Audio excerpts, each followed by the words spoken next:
Hi, Tony.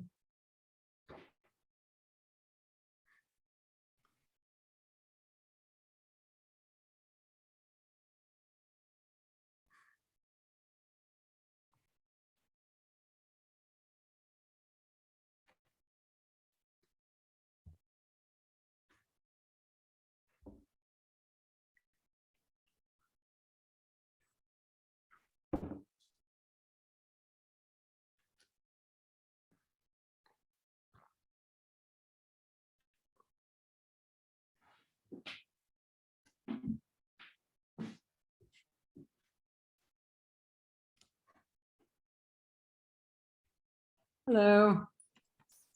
Good evening. Right. Hello. Hello, all.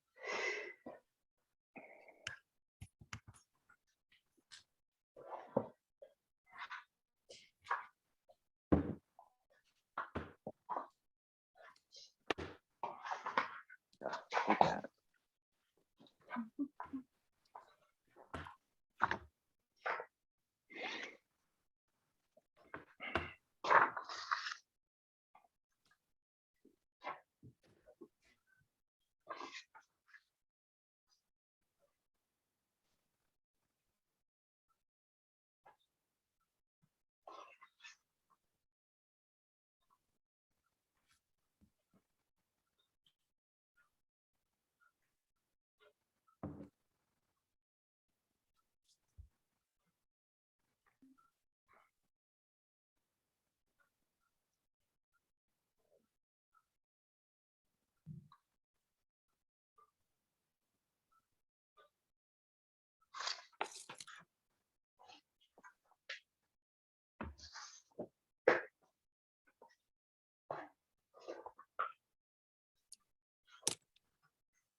Sylvia is an attendee for some reason.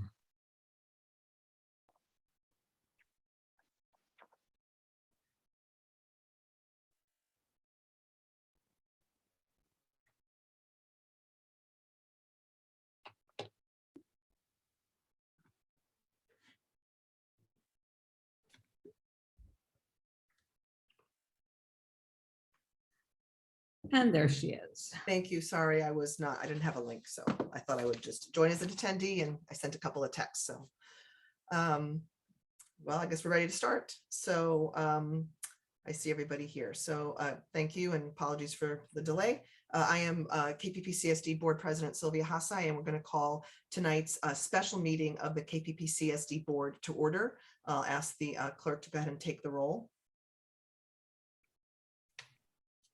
Director Debbie, Here, Vice President Logan, Here. Director Natoli. Here. Director Shira Swat. Here. And President Hassai. Here. We are now at the point in the agenda where we can take public comment, and for special meetings, these are for items that are on this special meeting agenda. And we usually allow for 3 minutes for comment, but it does depend on if there's a large number of comments. So we'll ask that if you want to raise your hand via Zoom, you'll be unmuted and can address the board of directors. It would be helpful if you state your name clearly for the audio recording, if possible, and please address your comments to the board, not to staff or to other audience members. And by law, we're not allowed to take any action or discussion on items that do not appear on this posted agenda. So please bear that in mind when you make your comments. So this is limited to comments for items on the agenda.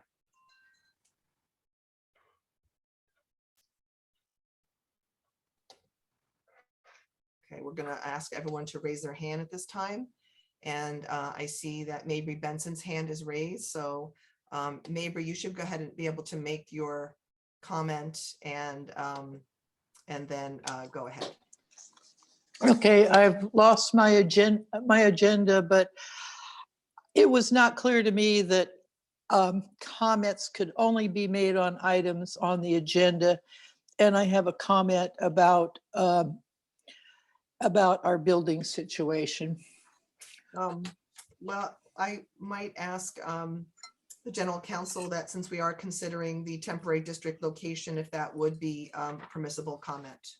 I would say yes, except it should wait for the item. Normally speaking, at a special meeting, the comments are typically delivered either in conjunction with the item or if it's a closed session matter at the beginning of the meeting. Since we do have an item on the building location issue, perhaps that comment could wait until that Sure. item. I think that's correct, that we should just go ahead and take the comments during the item. So we'll just move to the first item, which is the budget, and we'll go ahead and ask Tony to begin that introduction, and he'll introduce other staff as we need. Thank you, President Hassai. Can everybody hear me? Yes. Okay, good. Yes. I remembered to unmute this time. That's just double checking. And Lisa Mundis is caught in traffic a little bit, but she'll be joining us shortly. I see she's home now. So let me tell you, the budget is presented for consideration tonight.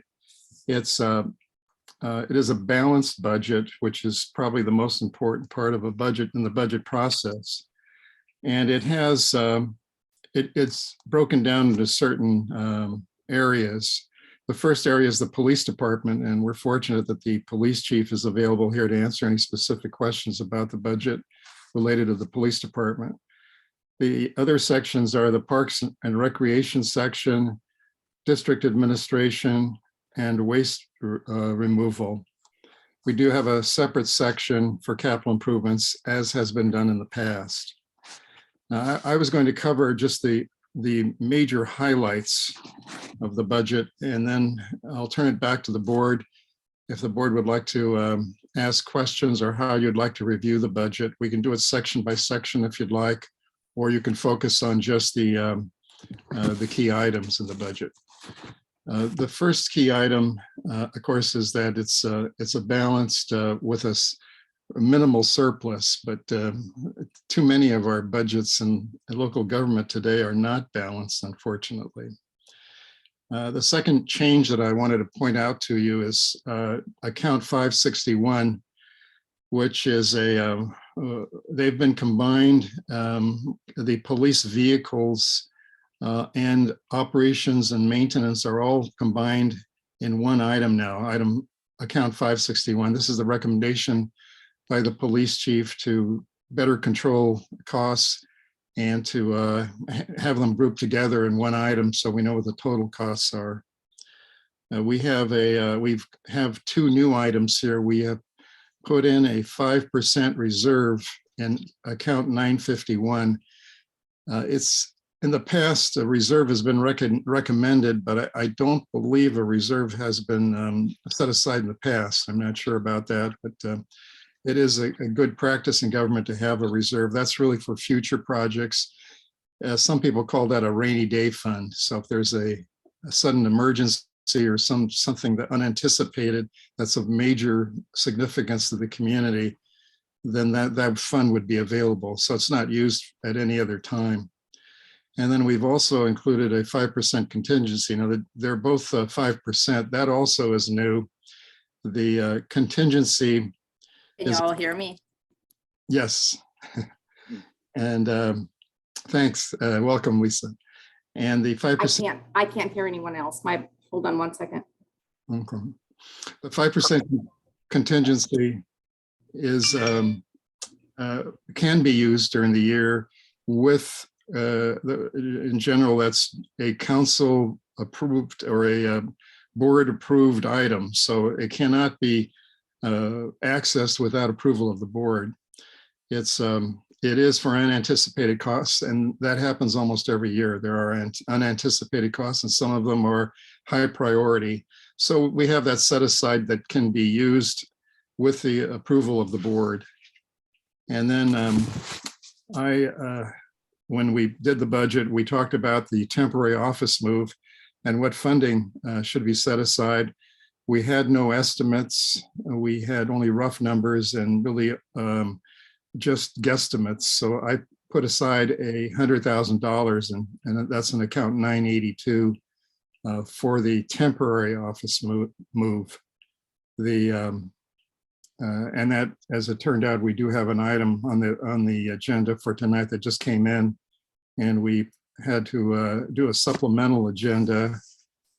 Thanks to Linnell, we were able to complete that in time, and Danforth also, to get it on the agenda for this evening, since we had a special meeting planned already. I wanted to point out the reserve of all remaining funds is put together in what we call a general fund reserve. That's $2.1 million. So in that account is our remaining funds. That's really a set aside. It's not really part of the budget. It's can be used for any future projects or as the board deems appropriate. So that is our remaining funds. And so we have, if you want to include that, we actually do have a surplus. The budget is, we have the attachments to this cover letter include the recommended budget, and we've tried to limit the detail to really an appropriate level, so the board has sufficient information to make a decision. And we include 2 years of past actuals, 2019-20 and 2021. And then we've also projected the actuals for this current year. Those aren't we have actuals for the first 10 months, but not for the entire year. So based on that, we've made an educated projection for the current year. So in looking at the recommendation, the fourth column, the board has 3 columns of history to compare to. And so I think that's a good system. Sometimes we have too few columns and sometimes there are too many, but I think the 3 is the appropriate number. And I also want to acknowledge that in addition to Lisa, Rick Benson also had input into the process here and also into the organization of the budget.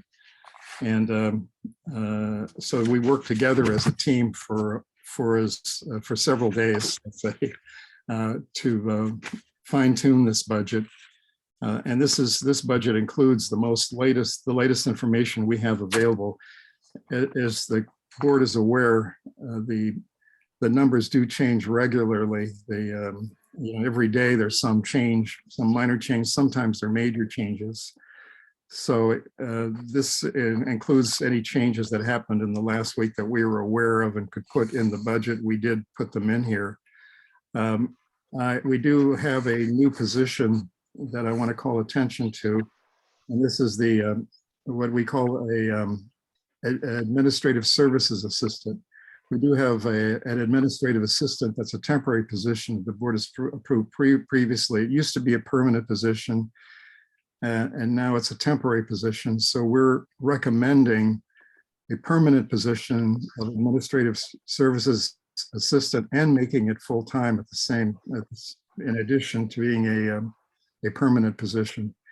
And this is the current administrative assistant does office clerical and reception duties, and also assist the police chief and the police department. And we would assume additional duties. That would be the coordination of the park and community center, which the current person that holds the position is already doing, in fact, but not to a full degree, and doing a very good job, by the way. And so this change reflects these current responsibilities and the higher level of service that are provided by the position. It's also a need to provide some coordination at the community center, particularly in reservations and coordinating reservations so we don't have conflicts. And in fact, the person temporarily holding this position already has recommendations on how to make that process more efficient and eliminate potential conflicts in the future. there is a job specification for the position. I neglected to note that the position, and it should be added to the job spec, does work for the police chief also, and the police department. So that should be included in the job spec. I made a mistake and didn't include that portion of it. And we're recommending an increase from the current $26 an hour to $35 an hour. I'll also note after the budget, we have the narrative that's been prepared by the finance director, which are really her notes on what goes where, and she's made some changes to the budget units. Every year we find there are ways to improve how we account for information, and the problem, of course, when you do change them, it makes a comparison to the previous years a little more difficult. But the finance director has done a really good job here trying to identify these changes, and also to identify where these figures were received from. And I've also included a resolution. If the board chooses to adopt the budget, you can do that tonight. And there is a resolution that summarizes the this budget and also the new position. And if you choose not to, the board is not obligated to approve the budget this evening and can carry it forward into the next fiscal year. The general counsel has guided us in that thought process. So if you have any questions, she could probably assist us with that. We also have included the resolution that explains that was adopted at the last meeting, where the budget can be adopted at a special or regular meeting. And of course, this is a special meeting. So we attempted to follow the regular meeting format, and we posted the agenda like a regular meeting. So we posted it on Monday, just as if this was a regular meeting. So the actual documents could be available to everybody, to the community that wanted to see them several days before. And so it's been posted and available since Monday evening. Now with that, I'm going to turn it back to the president of the board. And if you have any questions of me or would like some additional guidance, please let me know.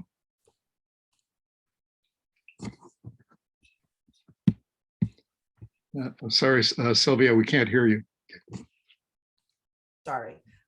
Yeah, I would like to just begin to open it up to board members for questions, unless Lisa has anything else to add. I thought Tony did a great job of summarizing it, and it might be that there are some specific questions at this point. So I'd like to give each board member an opportunity to, ask questions and ask for clarifications or raise anything, and then we'll take public comment after the board has had a chance to discuss. So any board members, Director Sheris Watt has her hand up, so go ahead.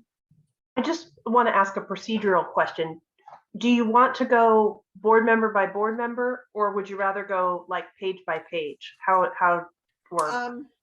Well, I guess we could go ahead and do page by page if everyone agrees with that, so that we cover any questions. Doesn't mean we can't go back, but let's start with the first page, which includes the revenue page. Is anyone, I see Director, both Sheris Watt and Director Natoli have their hands up. Do you have anything on this page, Director Sheris Watt? Yeah, I just wanted to ask a couple questions just about, because some of the way that this is put together is just a little bit new for us. So I guess my first question is on 415.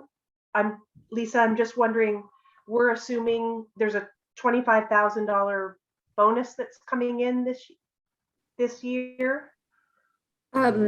Actually, the extra $25,000, as noted on the narrative, is, and I apologize for the acronyms, but OTS is Office of Traffic Safety. And that was the grant that we received to purchase and implement the software that reports to the state on traffic accidents. Okay. So that is, it's a revenue, we'll be receiving that. And down in the expense line under traffic safety, you'll see the exact offset of purchases of $25,000 for traffic safety. Oh, okay. Yeah. Yeah. Great, then I won't ask it that. And then I guess I had a question about under the 420 category, but 405, the Measure W Park Grant. That is a new possibility for us? Yes, every year there are parks grants available. The prior one was 158. I looked online at some that are opening, and we have some deadlines, October, November deadlines, and it looked to be that we would qualify for probably actually 175 to 200, but I just put 150 in there just to be conservative. But I do plan on seeking and applying for those grants. Would these come to the board before they actually go as an application? Because I think that would be important. Absolutely. Actually, when I first get the grant information and all the specifications, I would probably give you a summary of that and bring it to the board and ask if you would like to pursue the grant. And then and then I would give you an idea of what it would take to pursue the grant and what it could do for us and any restrictions on the funds. And would you be the person putting the grants together? I have certainly written for grants and I can do that, yes. And then my final question on this particular page, or request, if the rest of the board agrees, category 439, it says contributions for community center. And that's based on our past contract with KCC. And somehow I think we should lose the word contributions, because it sounds like it's voluntary. And at that point, it's if we're truly, it's a contract, it's not really a contribution. So I don't know what the terminology should be, but I would suggest that we change that in future, just so. I had a question about that one too, because that may reflect a donation of $15,000 that was given to us last year by the KCC for some improvements around the community center. So I think there may be some confusion on that item, and I would agree that if it's the latter. So there's the issue with the former that Director Shara-Swat has raised, and if it's what I think it might be, which is just a one-time donation, then it wouldn't be something that would carry forward anyway. So anyway, Director Natoli has her hand up. Would you like to talk about this page? No. Oh, okay. Anyone else have any questions on this first page of the budget related to revenue? Okay. I do. Oh, sorry, Director Deppie, go ahead. Yeah, I snuck my hand in. A couple of things. It looks like we went in, this is 401 levy tax. From 2021 to 21-22, it went up, I don't know, 45,000, something like that. Is that right? Yes. And then, is it 45? And then from 44,313. From 21-22 to 22-23, it goes up a lot more. And I'm wondering, what is that estimate based on? That estimate is based on figures that were given directly from the county. So I put off the county website. They have a calculation on for our district, and that was information that was provided directly to the county. So that's their estimate. That's their estimate. Yes. Okay, great. And yeah, I would second what Dr. Shara-Swat said. 439. If it is contribution for the community center, then it shouldn't be carried forward. If it is the rent for building E, then just label it as such, rent for building E. But right now, agree. Yeah. Yep. And if I there's, agree. Oh, I'm if sorry. there's two Go ahead. separate lines, maybe we need two separate items. I'm not sure. After the contract negotiations are done with the KCC, I think that might direct what line or how we label that line. I do agree with you on the current labeling of it. And I also don't know whether that 15,000 was a contribution or whether it was the normal rent payment. And in the narrative, I actually have noted there KCC historical annual payment for use of facilities. So I will have to research that a little bit more to see which payment that was for. And then we can certainly add another line to reflect the facilities use payment versus a contribution. All right, that's it. Okay, thank you. Okay. All right. Seeing no questions, I think further we're on to page 2, which is our expense page. And is this where you want to begin, Director Natoli? Yes, I have a question. And Lisa, thank you very much for your responses to my long list of questions that I sent you earlier. On 527, you mentioned that the PERS district portion has gone down. It's a combination of police staffing and also bad accounting practices. Can you elaborate on what you mean by bad accounting practices? Yes, let me pull out, I did print out the answers that I had provided to you. Well, bad accounting practices was in this line at some point a couple of years ago. I think it was last reflected 2 years ago. Entire salaries were being booked underneath this account rather than just the PERS amount. So it was just being accounted for as an entire salary. So it's not reflective of just what the PERS amount was, where that's what I've tried to segregate out. Okay, thank you. Mhm. And I have a question on 553 and 550, well, 553. You've already explained 554 with the grant. It's not fully offset, but it's almost completely offset by the grant. But 553, and that's similar to 561, you have a substantial increase, what looks like a substantial increase, but you explained that you have combined a number of other accounting items into this one. But I can't figure out if this is then an increase or if this is the sum with just some slight increase. That is a very good question. And I don't have it on the narrative of the detail of each item, but I can certainly research that. And Chief Gankaz could also, he can give you an idea of the items he wanted combined. But as far as the dollar breakout, I can certainly research that and provide that to you. Yeah, so there's actually three. There's 554, 561, and 564. Correct. Yep. They all may be, comparable to years past, based on the sum of all the items that are now included in those. Yes, absolutely. I can get that information to you. Thank you. I will provide that to the board.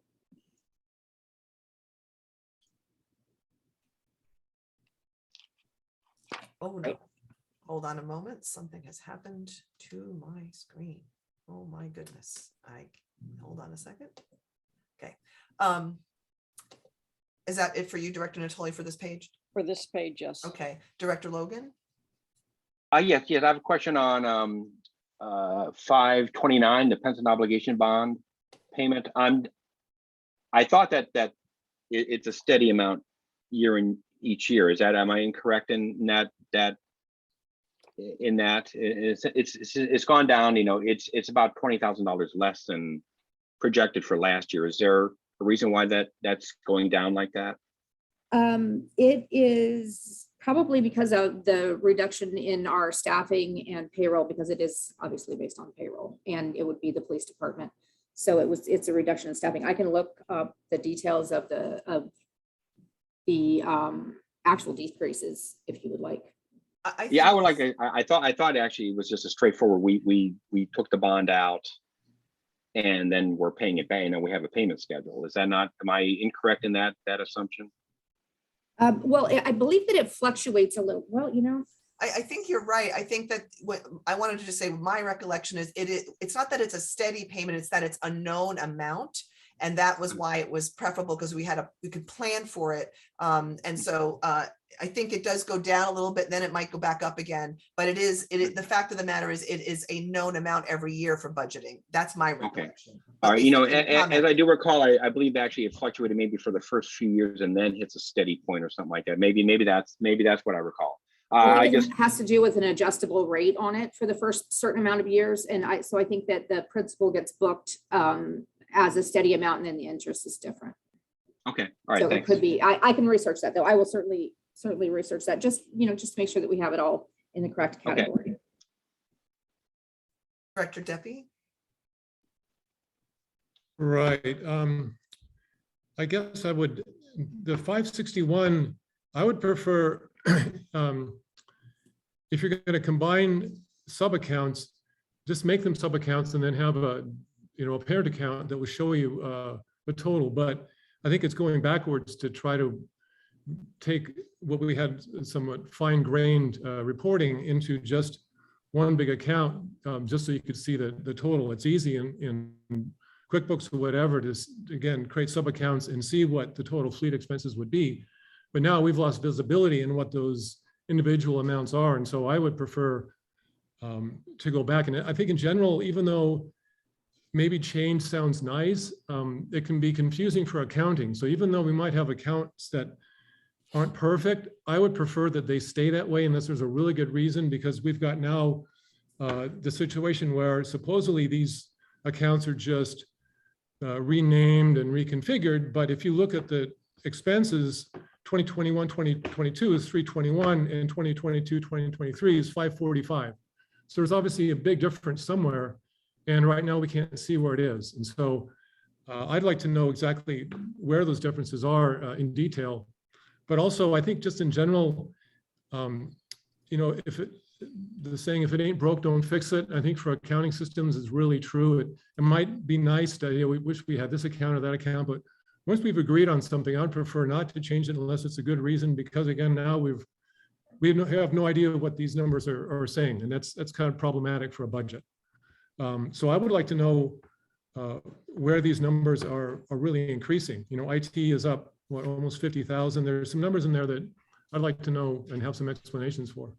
I think we should talk about that, because I mean, that is an important piece. And I don't know, Tony, if you recall, or Lisa, you want to talk about, because I know that there were some instances where things were not being properly allotted to different departments. So for example, the police department was being charged for the entire district's certain expenses that were not really just police, that was really a district-wide. So can you talk, I mean, it would be good to answer Director Deppy's question. Can you account for some of those larger scale differences? Yes, well, some of it on the police budget, I guess I would defer to Chief Gankaz in that we met, and these are reflective of what he has seen in police business. So I guess I will pick it over to him, and he can, if he has something to say on that. Good morning, members of the board. In terms of consolidation of accounts, I'm familiar with the process I use is fleet. The district has a fleet. It has an asset of vehicles that it uses, a certain amount of maintenance cost that goes into those. We're leasing vehicles now. So the maintenance costs have significantly for several vehicles and will continue to. So much so that the district, I don't recommend purchase another police car this year. Assets. So I find it much easier with the work we've done and watching the process from decals to maintenance to oil to fuel to lease to putting it all under one umbrella titled fleet. And I think it's a good idea. I agree with Director Deppy to look at where it goes, but to try to manage and stamp each invoice. Well, this is decals. What does that go under? We don't have a section for police equipment for vehicles alone.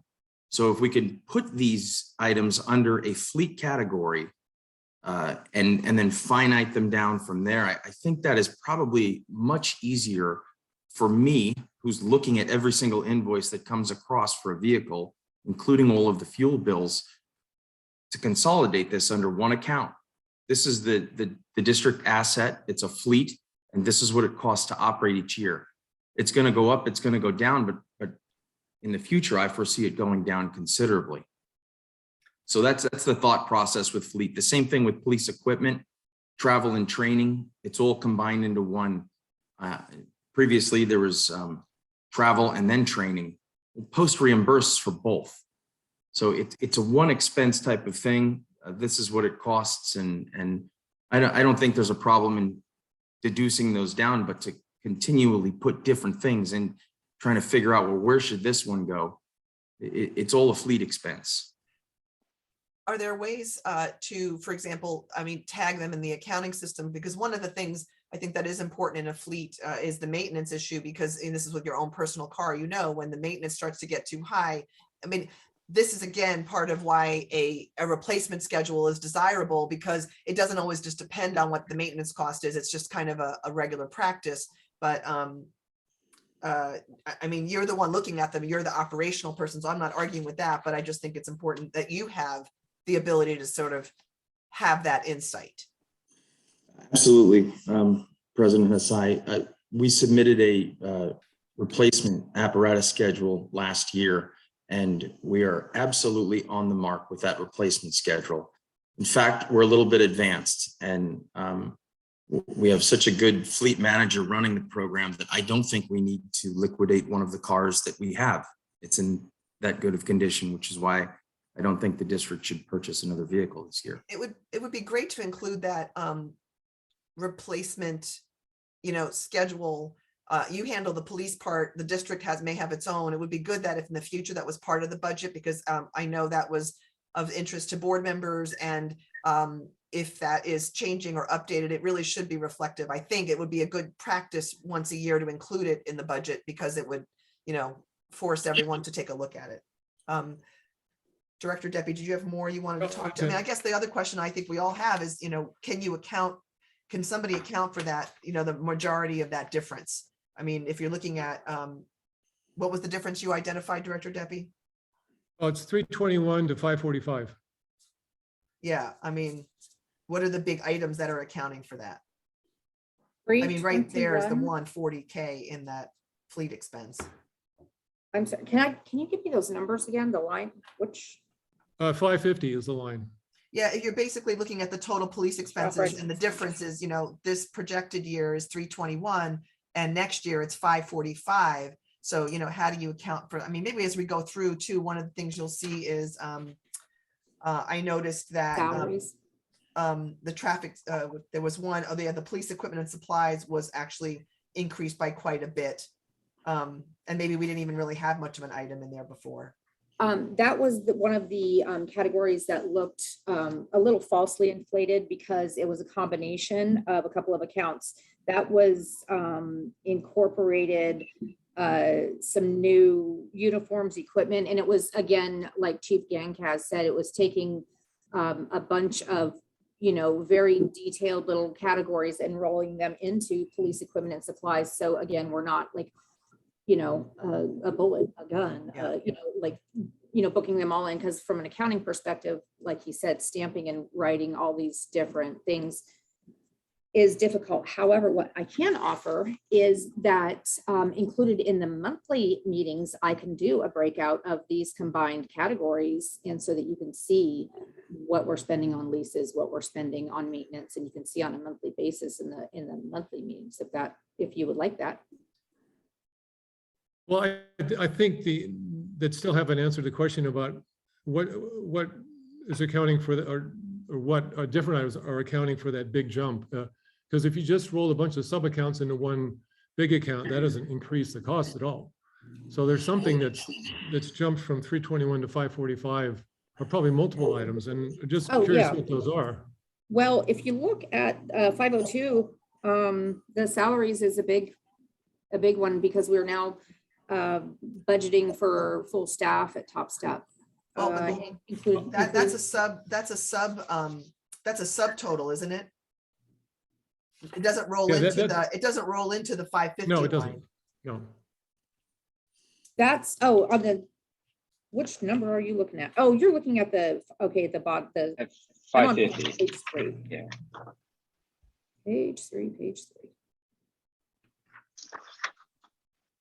For IT and communications, that did go up quite a bit, and that is we have to upgrade our server, and that is something that has not been done yet. There was money that was allotted for that in the prior year budget that never was spent on that. We also, trying to see the big increase. The traffic safety increase, there's a $25,000 traffic safety increase. Again, that's offset with the grant in the revenue section. The fleet expenses, big, huge jump, $80,000 jump. And that is because there were a lot of things that were not included in the, I think the projection was not accurate. And that may have been with combining the accounts. I think some numbers were dropped off of the priors. So I think that there's probably not as big of a difference, but I need to go back and research that, because you're right, that one. Yeah, they're the same ones that I pointed out earlier. Right, those are all, yeah, those are the same ones. One final question. The 502 salary, is that assuming a fully staffed department? That is. Yes, sir. And why do we need $200,000 of overtime for a fully staffed department? I'm going to let Chief Gancas answer that. Well, my fingers are crossed that we will have a fully staffed police department. We've been doing our best to make that happen, but we're in the same boat that every other law enforcement agency is in. So we've tried our hardest to get there, and we're going to continue. We'll continue to try. I'm optimistic. No, I'm not complaining about the fact you can't hire officers. I totally understand that. It's just that it seems one number is what we'd like to have, which is a fully staffed department, but the other number is probably what we're going to spend, because we're not going to have a fully staffed department. So you're mixing and matching metaphors, so to speak. I think the budget should reflect reality or what we'd like, but when you start mixing them, it doesn't make any sense. This is saying that we want to budget for a fully staffed department, but we also want to budget for a half-staffed department, and so we're going to give 200,000 overtime. So It's to very me, those numbers, conservative. Well, It's very conservative. but it's not accurate. we couldn't budget for no overtime and just hope for the best that we will be fully staffed. I can almost guarantee it's going to be a tough thing. Yeah, because then we would come back, then a report would be, overtime would be way over, salaries would be way under, and then we would have to explain that difference as well. Well, I think see what I'm saying? go It's a budget that should attempt to reflect reality. And I'm assuming a fully staffed department is not a realistic goal right now.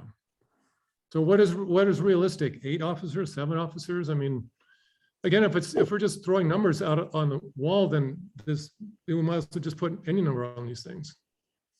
And Tony, could you comment on this? Because it's kind of an overall budget philosophy as well. Well, it is an issue well taken. I think that you increase one, the other one should go down. The problem is you're dealing with unknowns. So the first one, I think, on the salary for the officers is the goal of a police chief that's applying himself very has a recruitment strategy and some really creative ideas to go out and hire officers.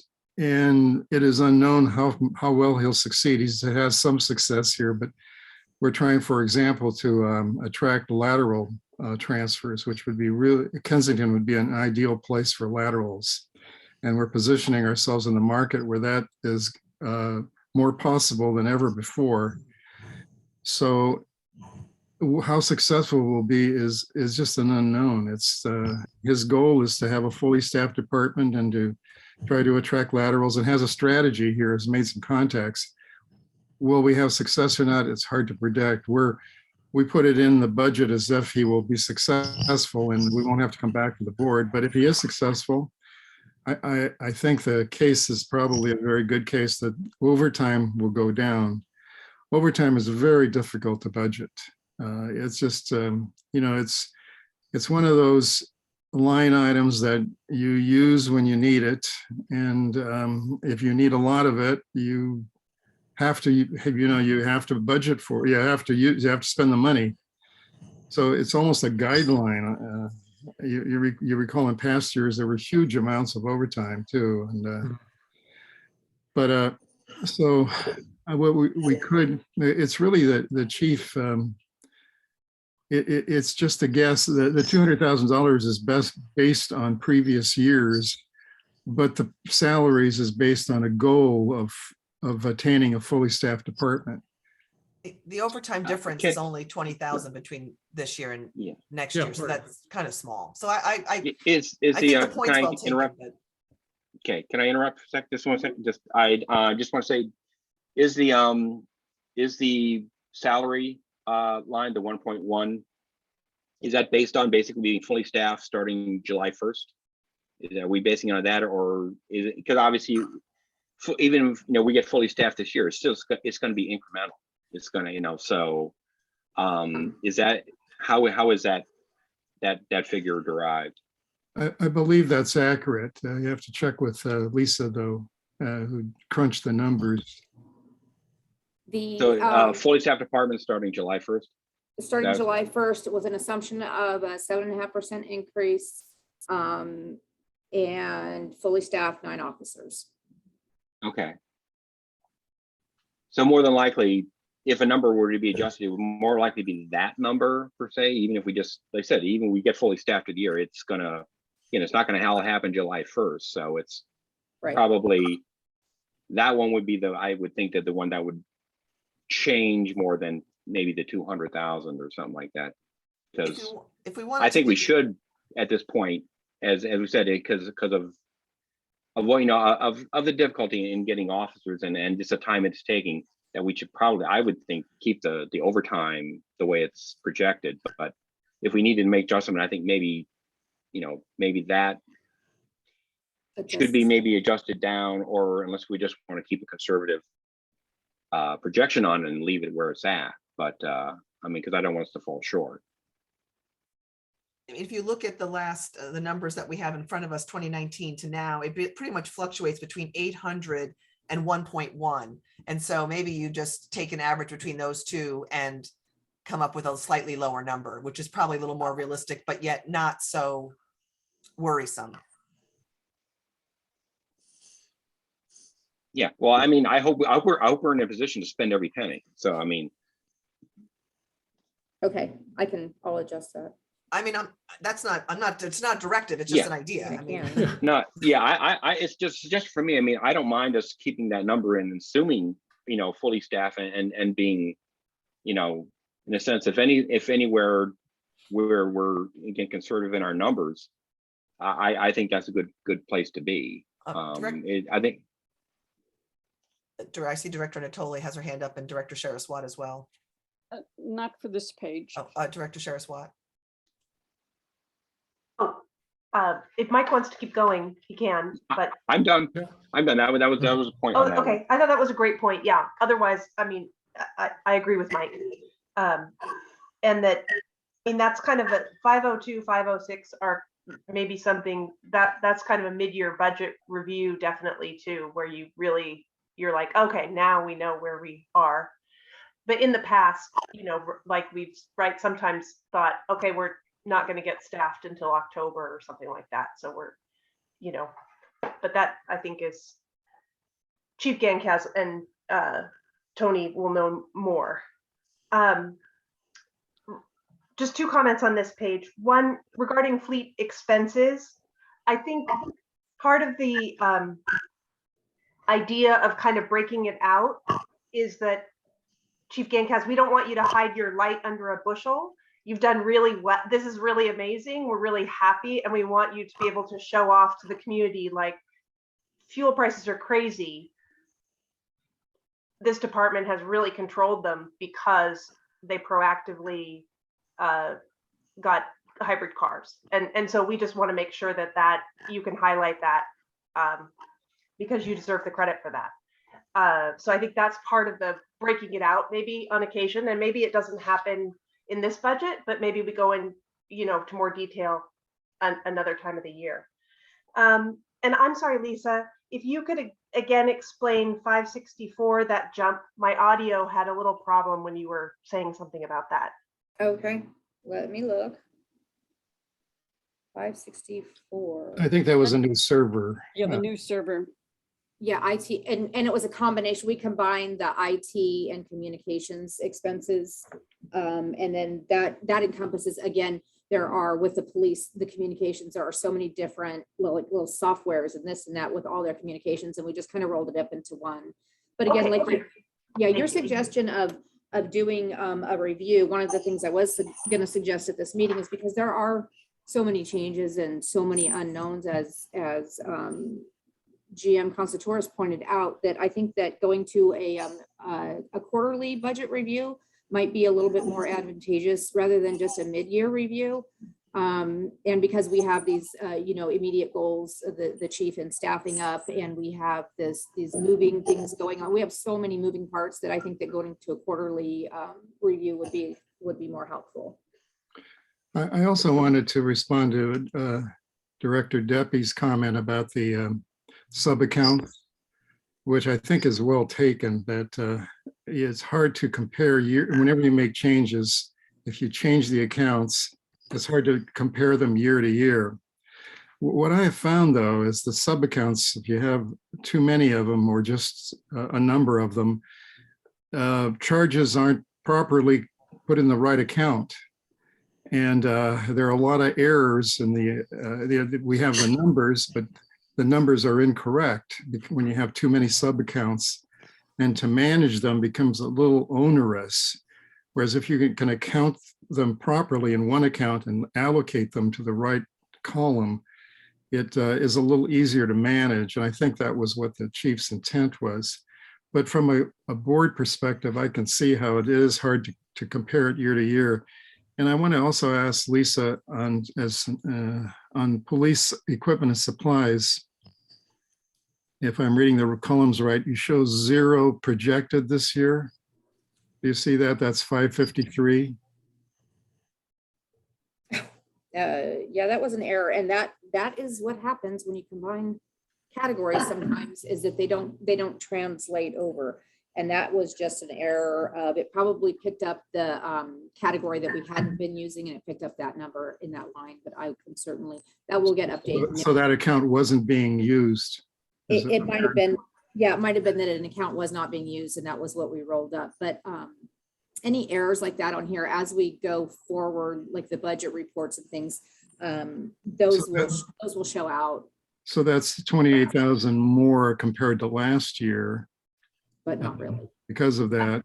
And I will break that out and let you know what the source of those. I think you talked about 554, is that correct, on the traffic safety? Correct. And then you, let's see, the one on fleet expenses, of course, we've talked about. It's just a matter of combining accounts. I don't think there's an increase. I'll have to look to the chief for that. I think it's just a combining of accounts. It's not a. Yes, sir. If you look at 553 and look at the overall police budget, there's nothing else listed in there. Ammunition, cleaning supplies, any equipment the officers need for their patrol cars, any equipment that we're going to need in the temporary space, wherever we're housed. There is no other line item budgets for any police equipment at all to run a police department. That was a number that we came up with, thinking, combining a few other accounts, that, yeah, we could probably get by with that. Doing some numbers and running out what we needed to purchase. I mean, there's no budget to replace the officers' batons, the belt, the gear. We don't have that particular stuff in any other line item. So it was one basic line item where we see a lot of receipts that I stamp, and this is police equipment. It goes under police equipment. We removed one account that I see here on the old one. It was called safety something, public safety equipment or something to that effect. And none of us could figure out what it was for, but there was a few $1,000s in the account that no one was ever applying to. And we just assumed that it went. Another example would be, we have office supplies, and then we have expendable office supplies. A lot of that stuff, we looked at some of these accounts and said, just join that account up, make it easier as we review each invoice and stamp it. Line item 552, line item 553. I see both sides of it, and I see Director Deppie's side as well. But I understand, yeah. How much has fuel gone up, or I can see that portion of it. I just guess for processing it seemed a little bit easier to run these things down to overall budget accounts, larger. I think Director Deppie also is referring to the total of the operating expense at 545 compared to the projected this year at 321. And Well, there's oh, I'm sorry. a $120,000 increase. I think he was asking about that. And I'm not sure we answered that question to his satisfaction, but part of it is this 553, which we were just talking about, the equipment and supplies, where it was zero last year. And the additional server in 564. Training and travel also went up from last year, but it is similar to the previous year. And I think the chief is a proponent of training and wants to have a highly trained department. And that's, I think, probably a more realistic number of the right amount of training that we need for the department. The hiring, is that the hiring bonus? Is that correct? That's up in the other line. That's up in the 500 category. Oh, it's in the It's 509. 509. Hiring would be recruiting, like 570, line 572 hiring is for Oh. recruiting. Okay, yeah, the chief keeps reminding me about the techniques that other departments are using to recruit, and just trying to come up with some innovative ways to promote Kensington. So that there's an increase in that to reflect that his increased recruitment efforts. I think those were the major ones that we had. But going back up to 502, the salaries. And this is really a question for the chief. I think the chief wants to, his goal is full employment. The question that Vice President Logan asked is, it really is budgeted for 12 months. We probably are not going to achieve 12 months because I mean, it starts tomorrow.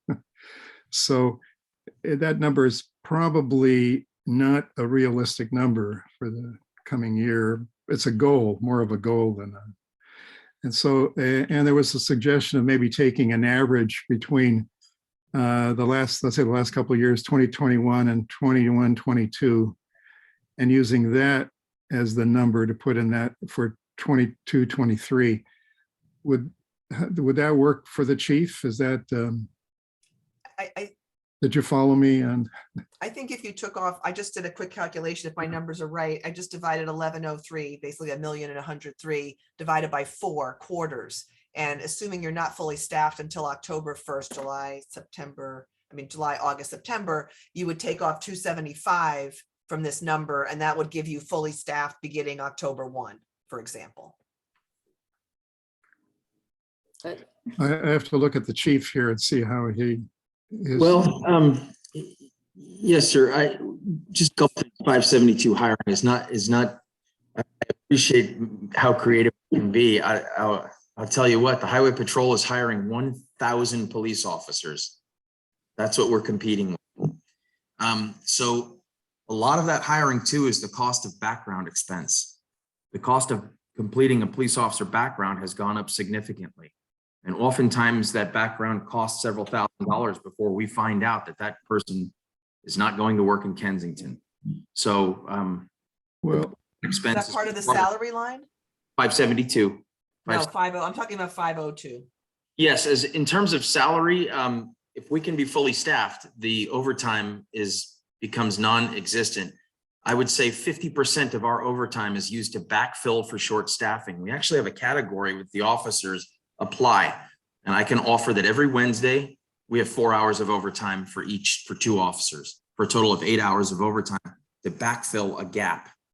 So President I want to move us along, and Director Natoli has been patient, and Director Sharaswat just put her hand up. So I think the bottom line question is, do we leave the top line salary at 1,103,000, or do we make it something closer to like 828? And I'm fairly agnostic.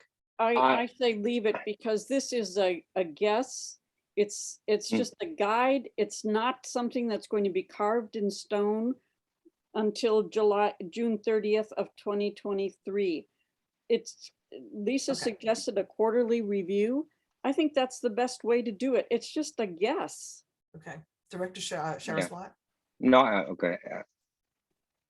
well, it's, Chief Gankaz and the GM Concentoris. But I was gonna say, if you're gonna reduce it, I would just reduce it by a 12th, so that you think, okay, maybe we're not gonna be fully staffed July 1st, but we're gonna shoot for August 1st. You know, we're always we're always hopeful. That's And a if reduction you of know if Chief 91. Gankaz proves us wrong, we're so happy. We're so happy to blow this category. Well, like I said, I'm happy to, I want us to have to pay all that money, all that salary money. So I don't, if we reduce it just to be more accurate, I wouldn't want to reduce it very much. I mean, That would I'm be a okay with reduction just. of, that would be a reduction of $91,000.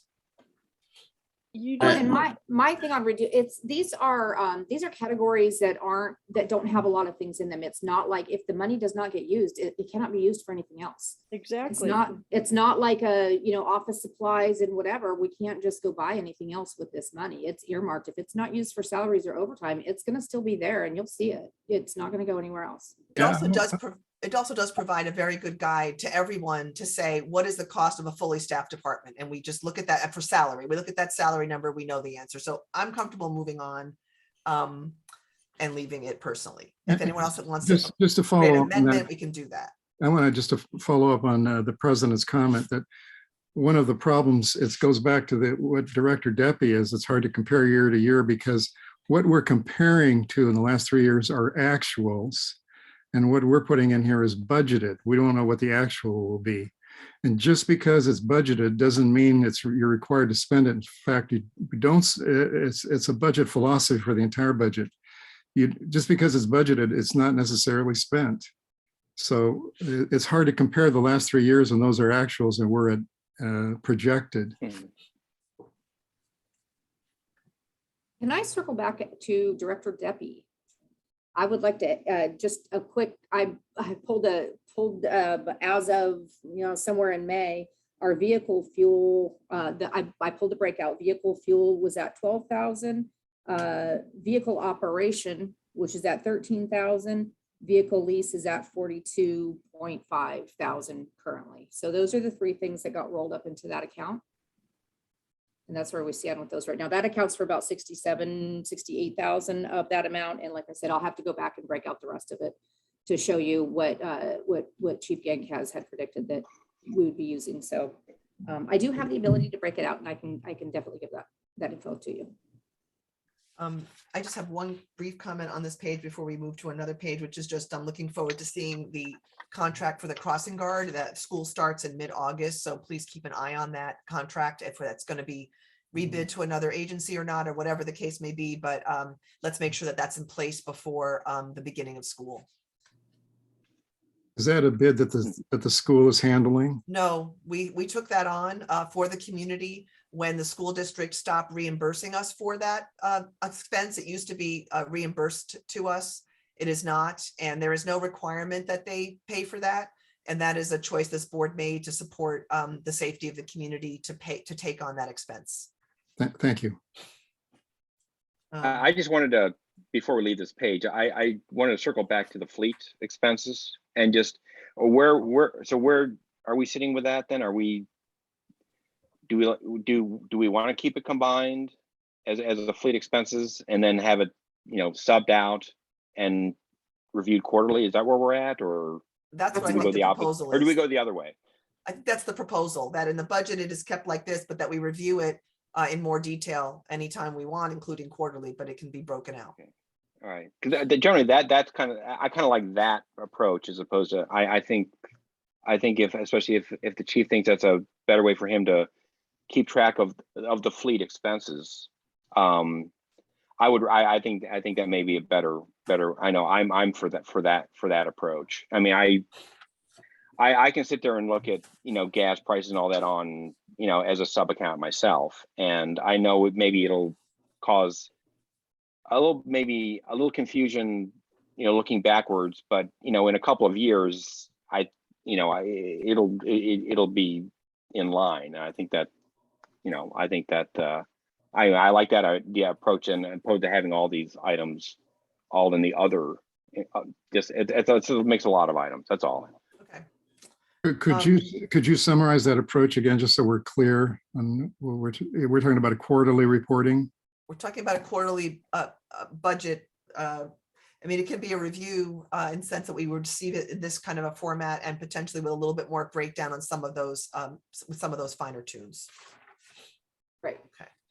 Okay. I think we're looking at a quarterly review and a mid-year budget revision, honestly. Okay, so we're on to page 3. Any questions on the end of the department expense? I have a couple myself, but I want to give other board members an opportunity on this page 3. My 2 questions are a little bit more around, if you just could speak to this, Chief Gankaz, what, if anything, has been happening with the volunteer program, since there is a projected amount in that for this year. And I don't think there was any reporting on that in your annual report. And I'd like to know how determinations are made around providing, you know, support for community events, if there a process for that. Yes, volunteers, volunteer program. My fingers are crossed that there'll be some space if we do end up in that temporary facility to actually have an office that'll house volunteers. Some of the things we're going to need for those volunteers are some additional training. We're going to need uniforms as well for these volunteers, particular shirt, badge, ID. And that was a rough estimate based on if I could get 5 volunteers. And I think I can do that. And it's an awfully small budget, but that would include any literature, any extra equipment that they would need, a safety vest or anything like that to get them rolling and get them working. You have a projection, I mean, or an actual projected of 2,000. Has there been money spent already? No. Okay, so that's probably likely to be 0. And could you please bring, I would like to have it on the agenda for the board to have a full understanding of the plans for the volunteer program, exactly what kind of tasks you're interested in. You know, Sure. I'd like to really see that. And I think other board members would too. So Absolutely. Tony, that could be on the agenda before the year gets too far, the fiscal year. It's probably nothing you can do for a few months. So I suppose we have the temporary move is probably a higher priority, but maybe once that's complete, before you begin the program, let's please make sure you bring that to the board. We've got it down. Okay. Anyone else? Otherwise, we go to page 4. So we're in the Parks and Recreation Department. Sorry, Sylvia, you just asked about support for community events, how that was. Oh, yes, the determined. process for that. If you could explain that, Chief Gankaz, when you decide to provide support for a community event. Yeah, absolutely. Recently, we did some community events. I believe it was the 5K run down at Calusa Circle. There was a National Night Out as well. July 4th, which I'll be working the street on July 4th. But we could certainly apply that money effectively at any of those operations and any of those community events. It was brought up that, you know, where were we pulling the budget from previously to support those events? And you guys were exactly right. There was no budget to do that, to have a barricade made or a sign made for National Night Out. We had nowhere to apply any of those things. So those are the types of community events that the $5,000 would cover. Any of those events that we would participate in. Okay. All right, thank you. So on to page 4, Parks and Rec. Does anyone have any questions on this page? Yes, and again, it's account 647 on legal consulting. And in this case, it's kind of the opposite of what we had been talking about. You've broken out legal and consulting for the park. And it's not that I disagree with that, but I think the whole reason that we're having these discussions about the agglomeration of some account items and then the separation and pulling out is, I think as directors, we want to feel comfortable that the planned expenses have no significant surprises. So I was just interested in whether the total legal, wherever you put that, is an increase or decrease. I mean, obviously, the police legal has gone down drastically, which is thanks to having the police chiefs that we've had. But that's the whole issue of just trying to make intelligent review of the budget, what's going up and what's going down? Well, actually, some of the legal, I don't have a total on all of the legal. I can certainly get a legal total. The police budget, part of the reason why I went down was because some items were charged to their legal account that weren't legal expenses. And I don't have the specific detail on that. The chief and I just discussed that. And so there wasn't that much of a reduction, although it is reducing. It's down way more than it was a few years ago. And it's definitely indicative. When you look at a budget and you see lower legal expenses, you can tell that things are being done well. The reason that this item was added, 647 was actually an added category because there were no legal or consulting expenses being booked under the parks budget or under parks expenses. However, they should be, because we have paid a lot of consultants and we have legal fees that are specific to the park system. I get the rationale. But again, when you put a lot of things in one category, or you separate out things, it just makes it difficult for us in reviewing this to understand, is this an increase or a decrease overall? What's really changed from year to year in the budget? And this would be one that would be easy to just go through. I mean, this would be helpful if you could take all legal expenses wherever they are here, and then help us look at that from past years to see if we have an up or down. And then in the future, next year, we won't need that quite as much because we'll have a year-to-year comparison. But like for this particular budget, that particular question is, how are our legal expenses looking like based on the actual for this year, wherever they're allocated, and what they're projected, again, wherever they're allocated? I will do some research and get that answer to you.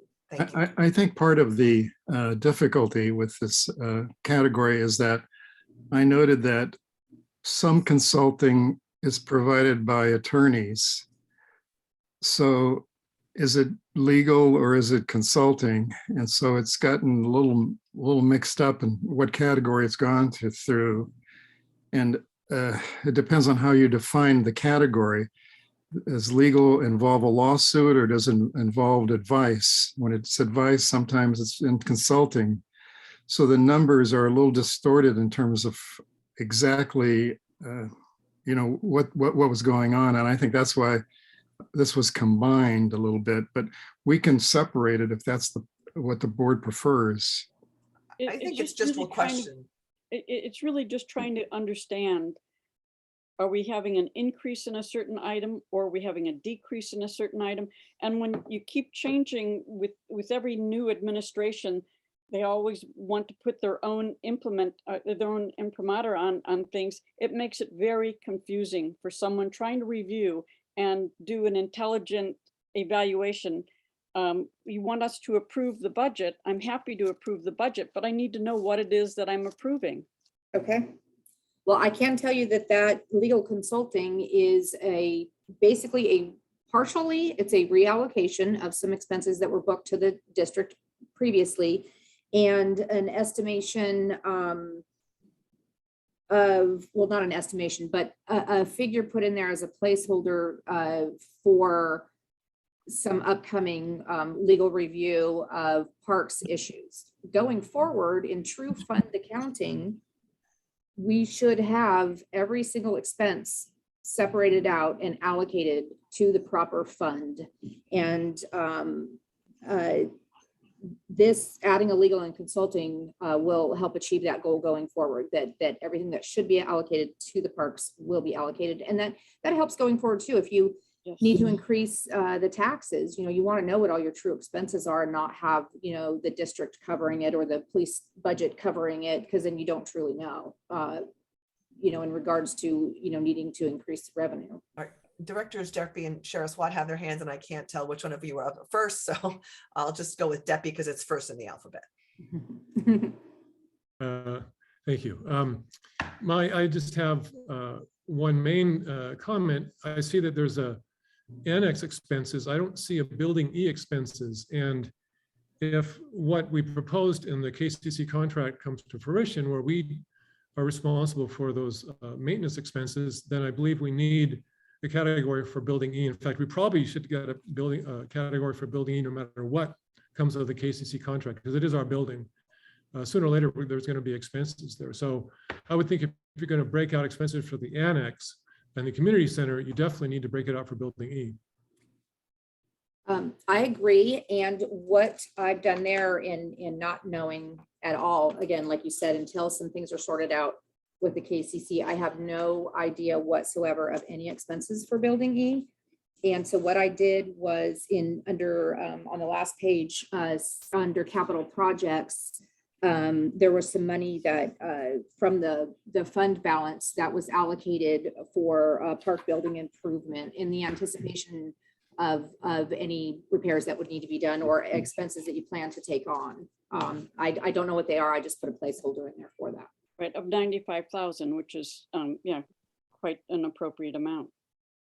Right, it's just that, I mean, we don't know what the annex expense is going to be either. That's still under, so I would, again, I don't think there's any harm in creating a, I don't know if the 670 for building E expenses, they could be empty. Annex has been empty for 2 years. So yeah, I would think, you know, building E deserves at least as much attention. Right. That's my comment about this page. Right. Now, my question is, do you want me to add it now and just have the placeholder, or do you want to wait until we're at the point where we can budget for known expenses? I prefer to wait. Yeah, might as well just wait. Okay. Mhm.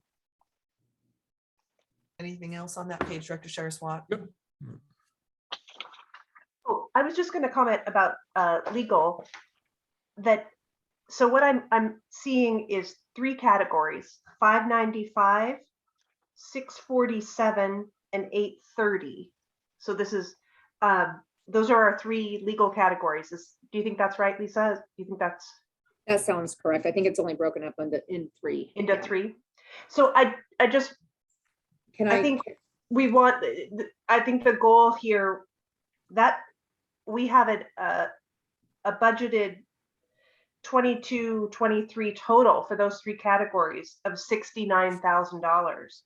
And I think because we've been so grilled rightly by the community about our legal totals, part of it is making sure that we're really open with the community.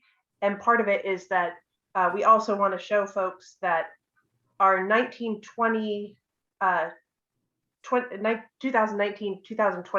actual in legal was 241. So we want to show residents that we've dramatically decreased our legal costs, and that was a goal of the board. So I think that's part of. I think if we for some of these where we've broken them out, maybe somewhere if we can have just consulting is under these categories, these 3 numbers, so folks can kind of do it, even if they do it themselves, it's okay, you know, or legal is under these 3 categories, so people don't kind of have to hunt through the budget.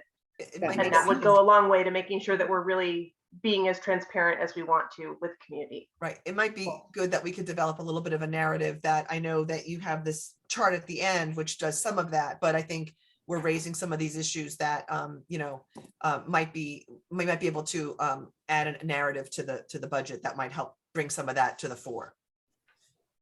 Absolutely. Okay, page, are we done with this page for everybody? Okay, we're on page 5. I'd like to just start here with myself and just say that I really would like to see a line added in district administration for printing and publication, because in the past we had distributed at least a 3 to 4 times a year newsletter to every household by mail, and I would like to see that happening again. And I think the district needs to have some printing and publication, a line item for that. So that's my only request here. And then Director Shara-Swat has her hand up. My only thought was that 825 board continuing education and conferences was probably too high for this year. I can see that being much more around 8 to 10K instead. Okay. And just my prior budget experience, I always just budgeted 2,500 per board, but I don't know what, you know, you plan to, I don't know what the board plans to attend this year. Do you have any idea of what trainings that you plan to attend? And I could probably get a better idea. In good years, pre-COVID years, most board members attended the annual CSDA conference. There are some requirements that we have, right, for board members and new board members, and sort of annual requirements. And then there are the leadership sessions, which most board members haven't had an opportunity to go to, but it's possible. And I think we do have some staff who are interested and qualified to come to, you know, the CSDA conference. So it may be that there's additional people attending. In the past, it's been 5 board members, and perhaps we, you know, a new general manager might want to come, or the finance director has found those kind of sessions beneficial. So it may be that there are more people attending versus the cost per. Director Debbie. Can I just say, I think, sorry, Chris, to jump in.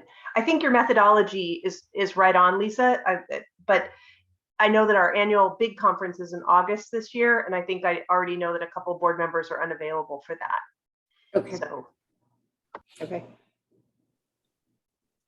Director Debbie. Oh, yeah, I just wanted to get an idea of the jump in salaries. What is that? Jump in salary. 807, sorry. Oh, 807, the jump in salaries.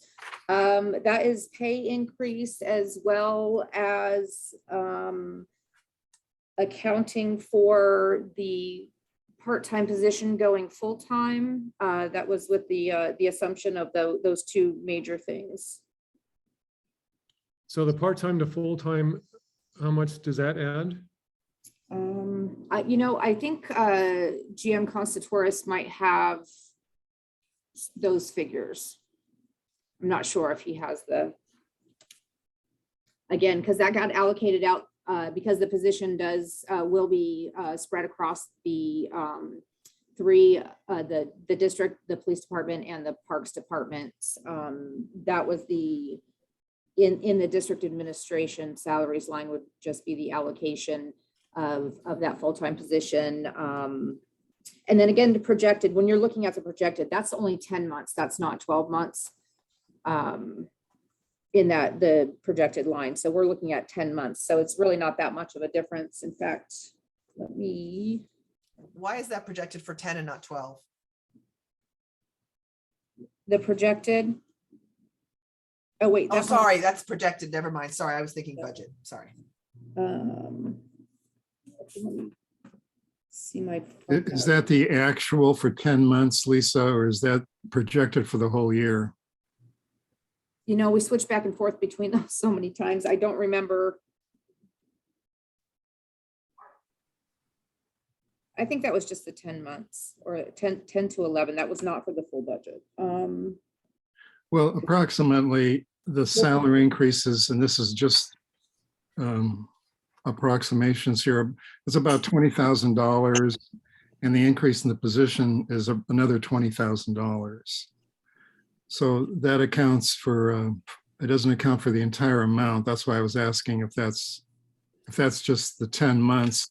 But, you know, I can give you an actual, as of mid-May payroll, we were sitting at 347,000. 347,000? Yeah. Lisa, since we're on that line number, could you, if you look back 2 years, what was going on in the previous years where it's such a small number?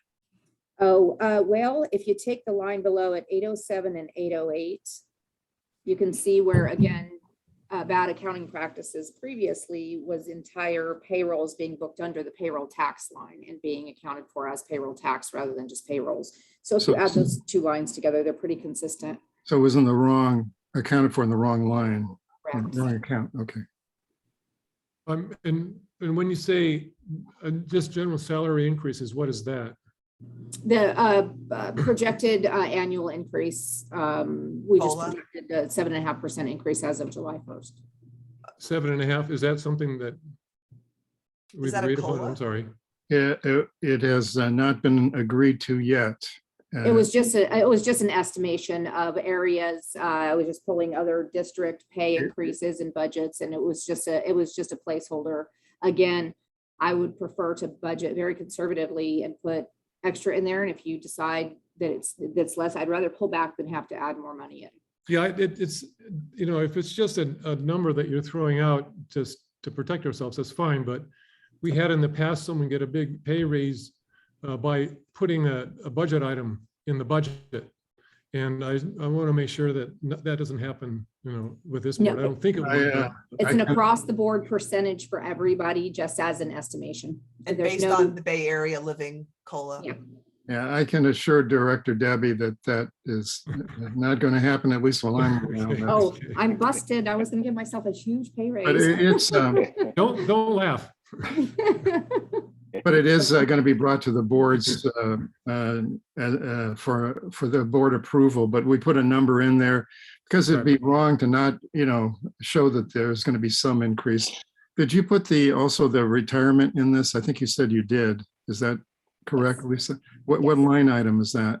Oh, in the benefits line. So the benefits line? Yeah, and this did get a little confusing because of the prior accounting, because some of the things that were prior booked as benefits really were not. And that the estimation of that was just, again, it was an overestimation placeholder to see, what the board decided to do with positions, what they But the decided. numbers here include an additional, that these positions would be in the PERS retirement system. And I think you had a pretty good number for that. You had an actual number. Is that correct? For the PERS, the addition of the PERS retirement, I do not have that number because I had to go out to CalPERS. I thought you said Mr. Heath had a number that he used. We On the were given a benefit- number when we discussed that last month or 2 months ago. Yeah, it was 23,000 when Was you that- discussed it a couple of, but it did not include the new administrative position. And I think it left out one of the administrative positions also. So it was not a complete number. But I think can it go was, back and look at that. all right, it's something like in the $40,000 to $50,000 range, I believe, is what. Okay, let me go back and look at that. We have to go through a process of changing the retirement, but we did put money in here to attempt to estimate the costs, I know. Yeah, I will look exactly at what we put in for that. And I do think that we need to add that on there. Okay. All right. Anything Was else? the board's decision on 825 to reduce that? The suggestion was 8,000 to 10,000. Is there a concurrence on the board what that number should be from the budgeted 12,005? Should it be 8,000 or 10,000 or leave it as is, the 12,005?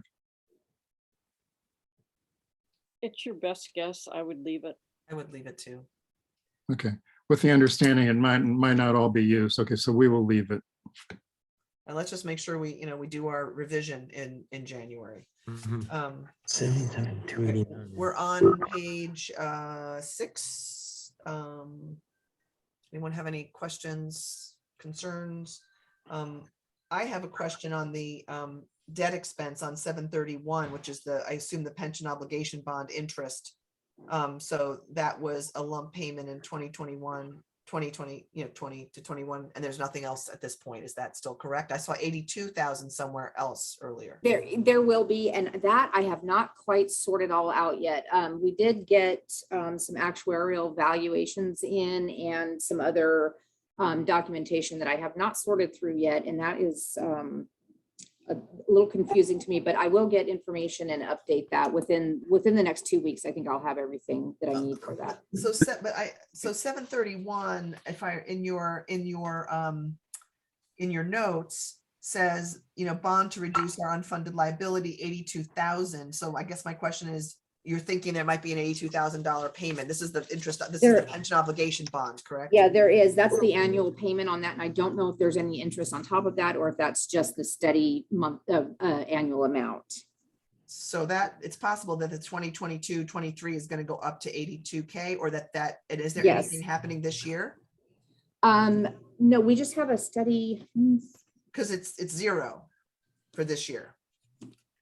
yes, that is, it will not be zero. That is a placeholder because I need to get information. Oh, so is the 82K probably for this year or next year? That's for this current year. Oh, okay, okay. And so 82K might be what we end up with projected for 2021 too, and then you'll have a new number probably for 22-23, which means, you know, this is going to change a bit our bottom line, Right. quite a bit actually.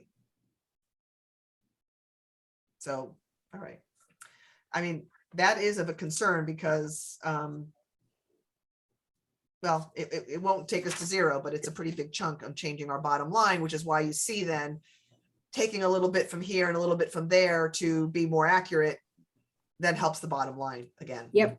So, Yeah, we want to present a balanced budget. So if we have to add funds, we have to remove them from other accounts. So. Right. yeah, I think this discussion would help you figure out where to do that. All right. Yeah. So if anyone doesn't have anything else on page 6, Read the number. then we'll go to page 7.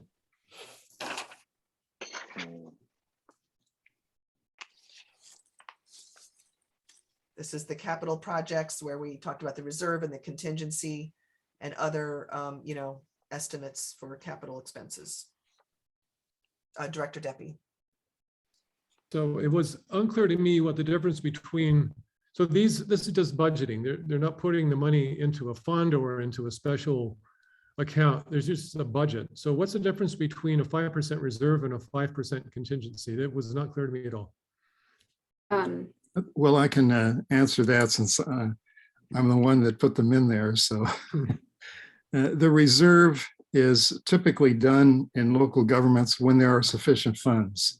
And it's been discussed, I don't know if you recall, by the Finance Committee previously and the board. And there was a policy adopted by the board actually for a reserve. And I believe the policy that I saw promotes the concept of a reserve, which is what you think of as a rainy day fund.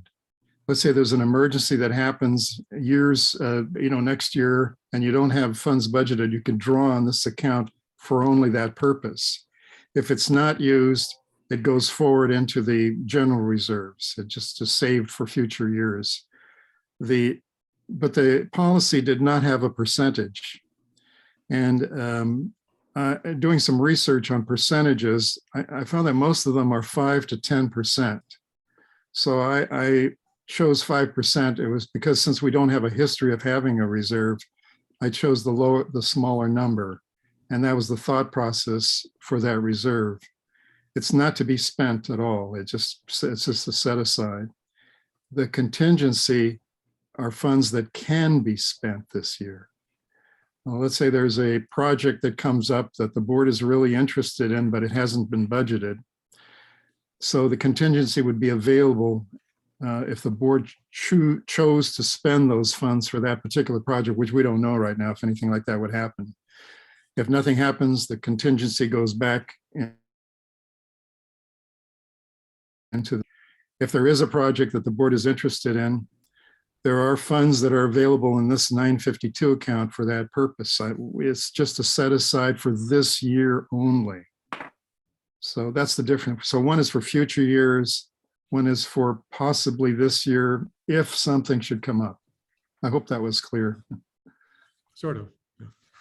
I think one concept that helped me, if I could just say, is that the reserve, it's chunked and set aside, and then if it's not spent, it gets put into this the general fund reserve, and it grows every year. It's put away, and then it gets put into this like sort of a savings account, if you will. It grows, where the contingency just is more operational, and then disappears, and then it's is not kind of moved into that general fund. And the other thing about the budget versus the general fund is that the budget's meant to be operational, and this is where it's a good question to ask about these different capital expenses that are in here, like upgrading the phone system, the computer equipment, the station equipment, the police traffic equipment.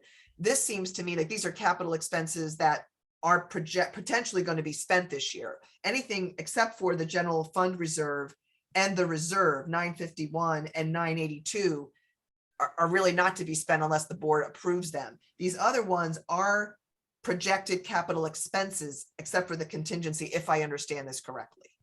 You understand it correctly. But the And money let- doesn't really go into a special fund. It's just a number on a spreadsheet. Right, That it's not. If a yes. future board wanted to spend it, there's nothing preventing them from spending it. Correct. So But- it's, I mean, I guess I don't know.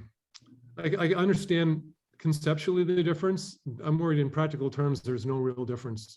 If an emergency came up and we needed the money, both of those categories would be fair game. If we really, like if the roof needed to be redone and it took both of those funds, we'd spend the money. We wouldn't say Right, we but- can't repair the roof because we've got this thing in a budget. So that's But we why I have think to it's, approve that, whereas these other items, by approving the budget, we're approving these expenses and they're separated into Right, yeah. capital because they're capital. no, I understand the ones below it, but Yeah. the contingency and the reserve, it's fine to put in there, but I think in practical terms, it's probably not gonna make any difference. Well, I'll leave that alone. I think that you raised another good point about the rest of the items. These are such broad,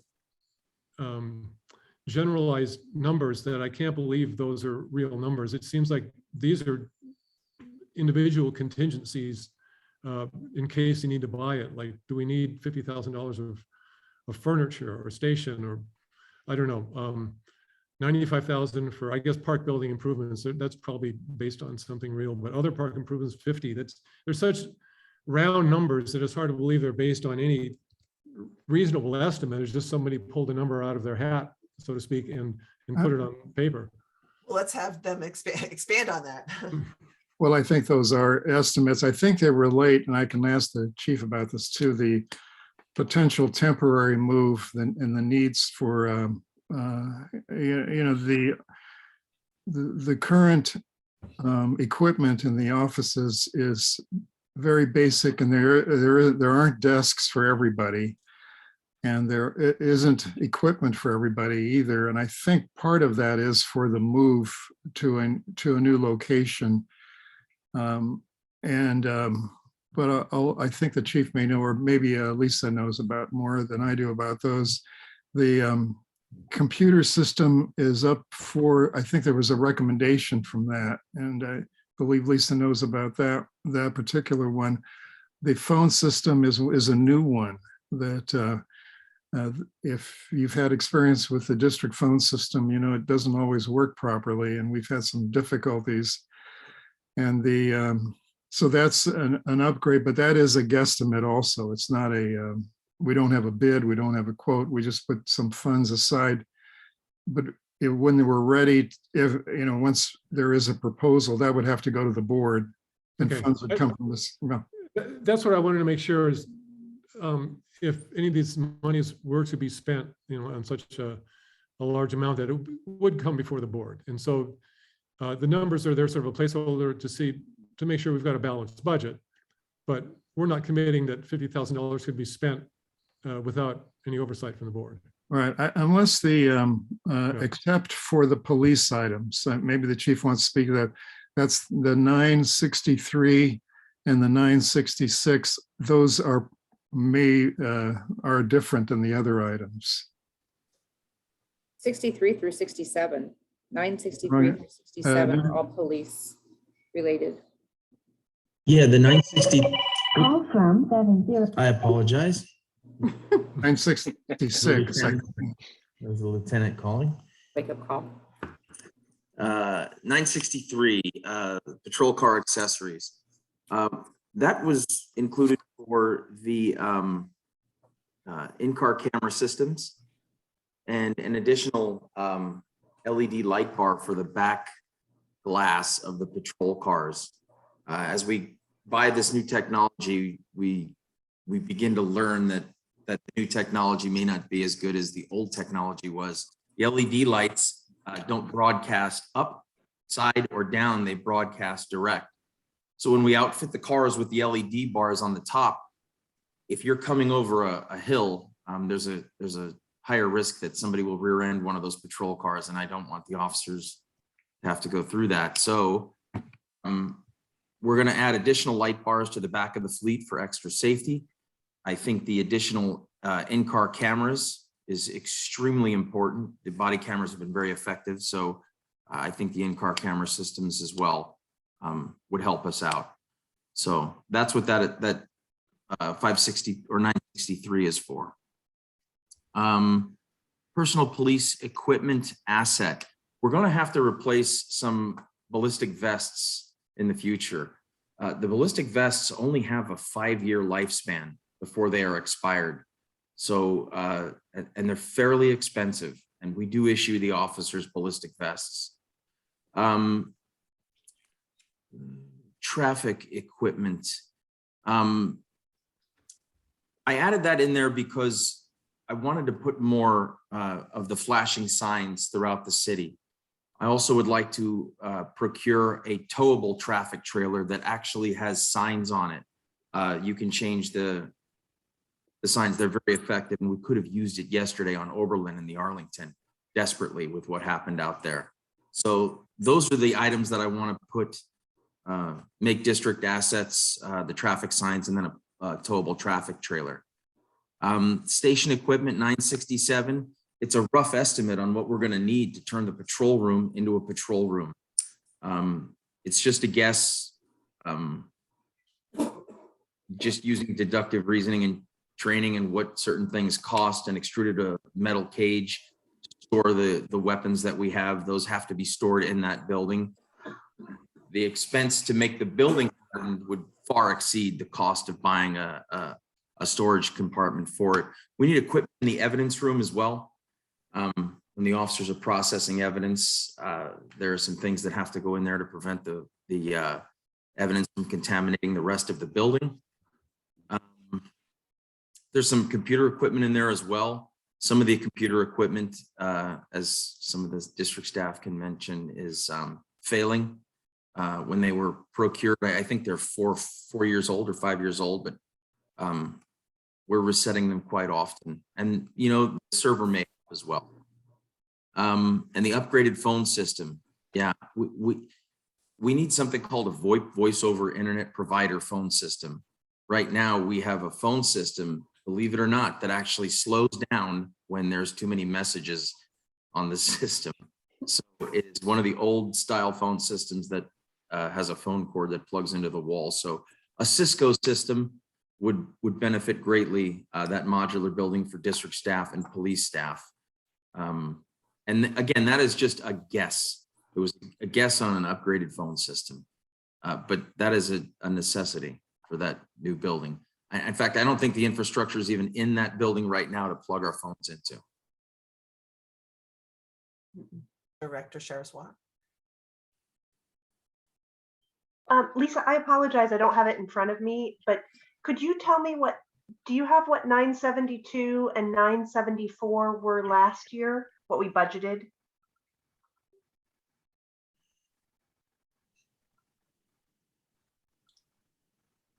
If you don't, it's okay. Well, there's 972, nothing was budgeted. Okay. You know what? I don't have, 974 must have had the 222 in it, because I know we had 222,000 floating around for right, building improvements somewhere. right. And that's where it is. Okay. Yes. And now it's gone to 95 and 50. So it's now 145. And again, these are just estimates, knowing that, you know, there's building Yeah. E, there's the annex. I just wanted to see what we had Yeah. kind of moved to that without, if that money started to be spent, what we would, okay. And then can I ask, the benches, was that a recommended upgrade that we needed new benches in the park, or 978, sorry. Somebody, it says in your notes, benches replacement. Yes, so there are outdoor benches that need to be replaced. And it was in a recommendation from Fernando Herrera in a list of upgrades and things that needed to be done. And I think last year, the budget also included replacing some benches, and that project hadn't been done. So it's also a carryover of last year. Okay. Can I ask Tony, I know this is not something that maybe we can answer off the top of our heads, but I remember a couple of years ago, Catherine had the playground fill Mulch. replaced, and I'm wondering if now is the time to do that again and make sure we've budgeted for it, because the parks person will have to check, but right, there's certain requirements on how much, how the depth of chips we have underneath the playground equipment, and I just wanted to make sure.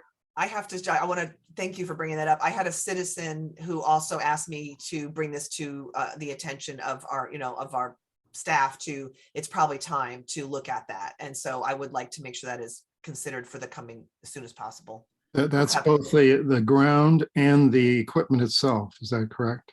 Well, the chips need to be where the equipment is and where the swings are, and especially where the playground, where the play structure is, but both areas should be examined, and there may be, like as Rochelle said, some requirements about the depth of chips. Yeah, and it's true, like you said, Tony, it may be time to really look at that playground equipment, because I haven't had a small child on that equipment in a couple of years, so it may really be time to look and get that. Sure. Okay. I'll Director look Debbie. into that. One more question. Let me get the,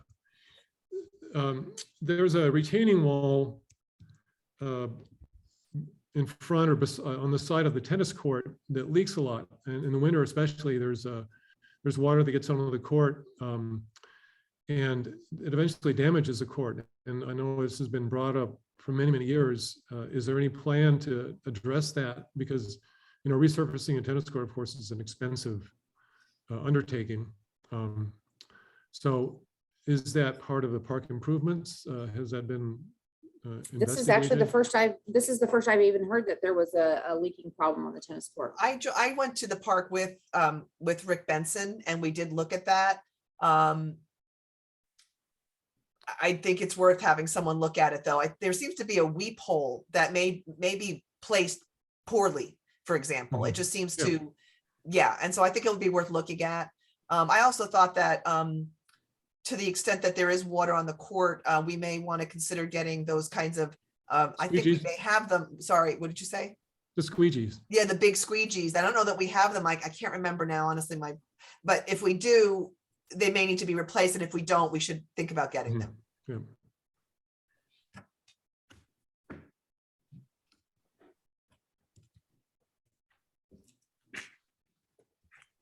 Okay, we got it down. Okay, so we go to the charts next, which hopefully there isn't too much to comment about that. If the numbers are right and the numbers change, that should be a fairly, but anybody want to comment on those charts? We have expense and revenue sources, and then there is some detail. Some of the questions that were asked were in this detail, and there may be more. I would like to just point out, just because we do this a lot, we help each other out with the crossing guard. Says one crossing guard. I think that's one guard, but it's one in the afternoon, one in the morning.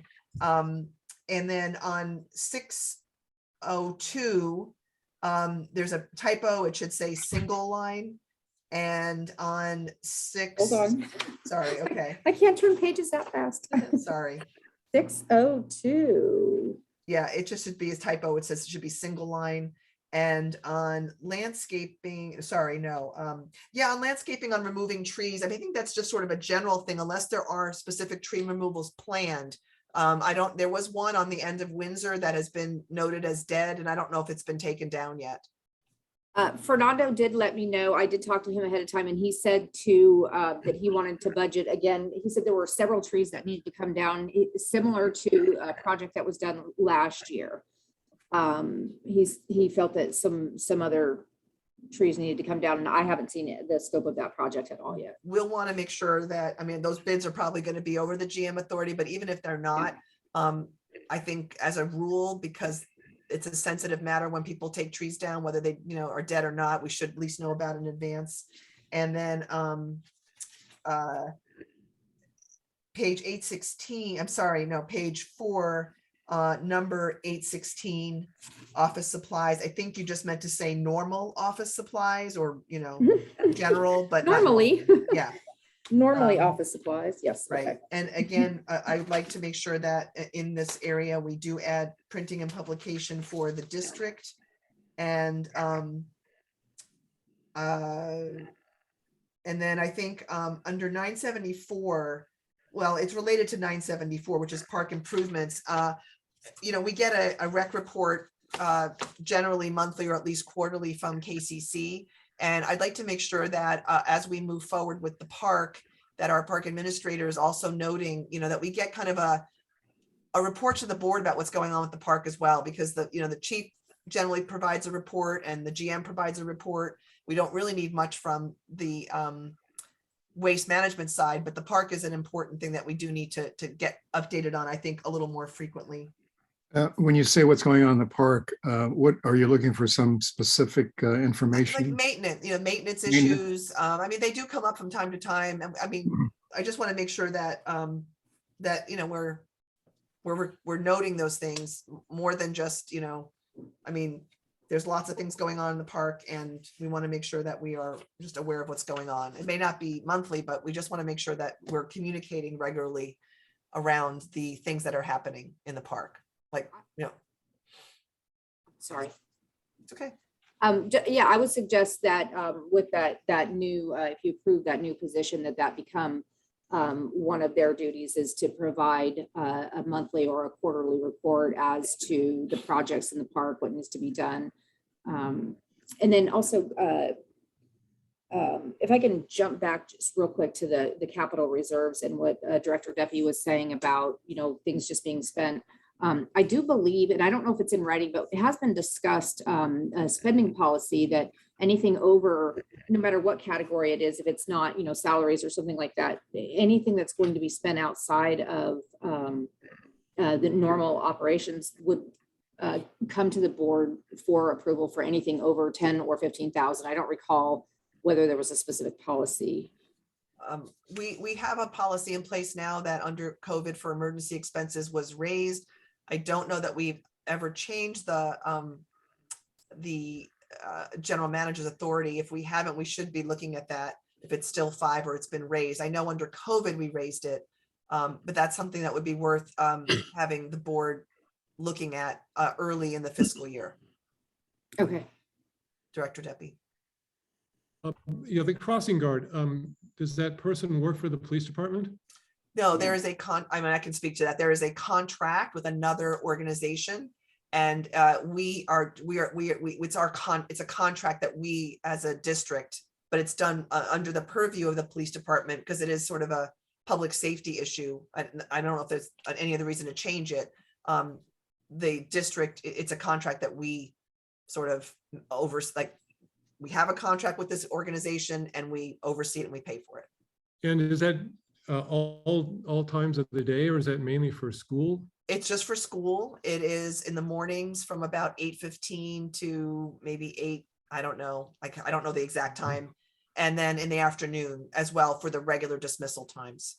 And do we get reimbursed by the school for that? We do not.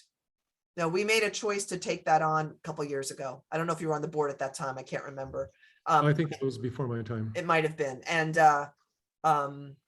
what was I going to say about that? And it's just during the school year, obviously, just during school days, and it's just twice a day during the normal dismissal times. So it is for the school, but the school doesn't pay for it. It's for the children of Kensington who come back and forth to school. It's for the school. You don't have to. No, live in it really Kensington isn't. I to mean, go to school. other organizations like in Albany, the Albany Police Department do this as well. Right. They're a city, of course. Yeah. But school districts generally don't pay for this anymore. They used to sometimes reimburse other organizations for it. Okay. And this particular school district is in pretty poor financial shape. Okay.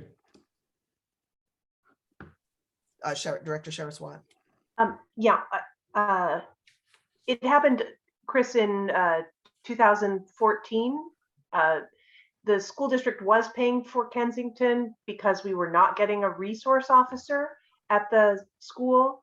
Then they said they were in the red, and so they declined. And the KPPCSD, this is before I came on the board, decided to pick it up in the interest of slowing down traffic on the Arlington, kind of relieving pressure on the KPD. And we've picked it up since then. But may I request, I'd hate to make more work for you, Tony, but I've received repeated complaints about the morning crossing guard over the last couple of years, that they are not always in attendance. And so perhaps we want to look at a new contract.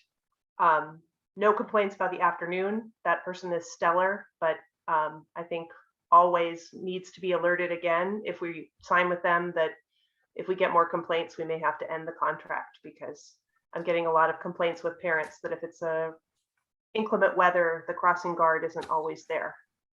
I will also just second that. I've already expressed this to Chief Gankaz, and this is prior to Tony's time, but as well, my own observations is that the morning crossing guard spends a lot of time on the telephone and not being alert. So it's the company we contract with contracts with these employees, and so the company itself may, be fine or may work out well, but clearly, as I think we once spoke with the chief, there's an element of quality control and management that they need to exercise. And it's been a persistent problem with the crossing guard. Can I ask when the contract is set to be renewed? Probably about now, because it's a school year contract, which is why I brought it up. It starts in mid-August and it ends in early June. And just on a side note, it's not unusual. My last agent, No. we had to send officers out to the field to make sure that the crossing guards were there, and we had to sign off on their payroll. So it's not unusual to hear these types of complaints. If we do contract with somebody else, it'll be a priority for the police officers on duty on those days to drive by and make sure they're out there. Well, the hope is that they don't have to do that, really. That's the whole point of getting a good contract, right? To relieve the pressure on them. So I think, it's just been this one particular morning shift, so. And often when it's rainy, that the crossing guard stays in their car. Is this the same person in the mornings, or is it a different same person? The person in the afternoon is different, and there's not been complaints And it's the same person who stays in the car and in the morning. that looks at their telephone and, okay, I understand. All right, we have come to the end of the budget document. And I appreciate everyone's attention to this. I hope everyone else does. We're going to go to public comment now on the budget. If you would like to speak on this, please raise your hand so I can, sorry, Director Deppie. I just want to get clear. There's this additional proposal to make someone from part-time to full-time and expand their duties. Is that going to be a separate item we discuss, or is that just an implied part of this budget? Because people might also have comments on that, and Right. I don't know if we haven't addressed that yet. I'd prefer it's a separate item, but I don't know how you plan to handle it. It's an item that's included in the budget, but it's called out specifically. And in the resolution of adoption, it's listed as a separate item also. It can be done either way. It just coincided with our budget. The budget discussions lead to discussions of what areas can be improved and what areas are perhaps not staffed appropriately. So in these discussions that we had internally, this issue came up, and this was the solution that we recommended. So we went ahead and put it in the budget. But the difference is that we're calling it out specifically. I think in the past, these things may have been done and they weren't specifically noted. They were just funded in the budget, but no one knew they were being funded. In this case, we're letting you know that's what we're doing, but it's still subject to the board approval. How do folks want to handle that discussion? Do you want to have, I think personally, I think it would be good to discuss now because it is, but I don't know what other folks want to do. You can decide after taking public comment too, if you want to think about it. Well, we might want to let the public comment Yeah. on that item. That's the point. Do you want to start, Director Deppie? Sure. Let me get the actual proposal in front of me here. Where is that? Is that after the budget? I'm looking in the combined packet. The resolution, is that what you, Well, no, the staff report. staff report is at the beginning of the budget. Let me find it here. While he's looking at that, President Hassai, I wanted to note that the board has discussed on a number of times the to do a quarterly update. And on my notes, the first quarter would end in September, so that update would be provided at the board meeting in October. The next one, the second one, would be provided in the board meeting of January. The third one would be provided in the board meeting of April, and the last one would be provided with the presentation of the next year's budget. So those would be the dates. It would be October 1, January 1, April 1, and by July 1, it might be done in June at that time with the budget. So those would be the 4 times a budget update would be presented to the board. It feels like too that we would be doing a mid-year budget revision in January, so that really should be combined. It could be one thing. And also because we are considering the budget in, let's say, May, June, that fourth one could also, really Just be the budget going could be the forward. budget. So I would try to, make it reasonable for staff in that regard, that we would do a something in October, then we would have our mid-year budget revision in January, and then one more in the spring, and then at the end of the year, we'd be doing the budget. So Do you want to go ahead with the one in October? if that Or works. do you think that's Yeah. too soon? I would like one in October, just so that some of these budget items, with so many things changing and so many projects going on, I think that Yeah, I would like. a quarterly. I would say, given everything that's happening too for the district, that it's important to keep, a good eye on this. I agree. Director Deppie? Yeah, I've got it in front of me, the classification specification. So the person is going to do a lot. What's not clear to me, and I've spoken about this in the past, is having someone that reports to both the general manager and the chief of police. I've always said, I think it's a bad idea. It looks like the police budget has a police specialist in there. In fact, they've increased the budget. So it's not clear to me what this person will be doing for the police that the police specialist is not. I can answer that. Well, okay, go ahead. Real quickly, that the increase in that budget was we do have, the police department does have a police specialist, and he's budgeted for it along with that standard increase we did across the board. This increase also includes accounting for this person who does also do work for the police. And so that is in part of that budget. And That's so- already, that wouldn't be adding to that. That is inclusive of this new position. So who does this person report to? Depends on what the project is. It's So we've got project based. two bosses. So again, I've said that's a bad idea. We've had a very bad experience with this in the past. I couldn't support this. And I don't think that I couldn't support the position, so I don't bother talking about the increase in salary. I think that's probably too much, but I wouldn't be able to support this position. I've said it's a bad idea to mix them. We had, again, some bad experiences with it. Also, we don't know where the police and the administration is going to end up. That's still undecided. We don't know if they're going to be in the same building or not. So having someone that's in a different building than the police obviously is not ideal, and it just points out the problems of trying to serve two masters, so to speak. So I'd like to I just- answer that if I can. well, okay, go ahead.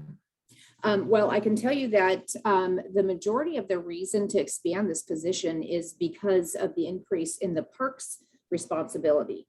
I understand where there might be difficulty in a position reporting to two bosses. However, those bosses are not on the same level. One of them is the general manager and one's the chief of police. This position already manages phone calls and mail and a lot of the administrative front desk duties that go along with the police department. And they're this way, they're not divided. That administrative person has to serve the police and the district as well, because they are integral. We are at this moment in the same building. We are, for this foreseeable future, we can't say that we're not going to be, but the majority of the increase of responsibility is not for the police department or the district. It is increased to cover the parks and all the additional responsibilities that have come with the community center reopening. And that's a wonderful thing. We have had so many events booked, and the parks need more attention. We need to put some more intention into just the general condition of the community center. And this person would be the lead on making sure that happens and interfacing with the KCC in scheduling and management. So the majority of that isn't police related at all. And as it stands, there have been no issues at all with any type of hierarchy or anything. I think everybody, we all understand the organizational flow of things, and we manage issues as they arise accordingly, and there have not been any problems. Well, I mean, this predates your time, so I do believe that we do need a park administrator. In fact, I think that person should be responsible for all the park, not just maintenance, but responsible. Yeah. Is there a problem in the park? For instance, the wall by the tennis court, that person should have eyes and ears on the ground and know exactly what's going on in the park. I think that's great. Yeah. If that was what this was for, I'd be 100% for it. It's 80% of this is for that. So I would prefer that the person reports to the general manager, and if the police needs help, then that person can do it. But I think taking that person away from all these important responsibilities, if the police really need somebody, then hire them. I have no problem with that either.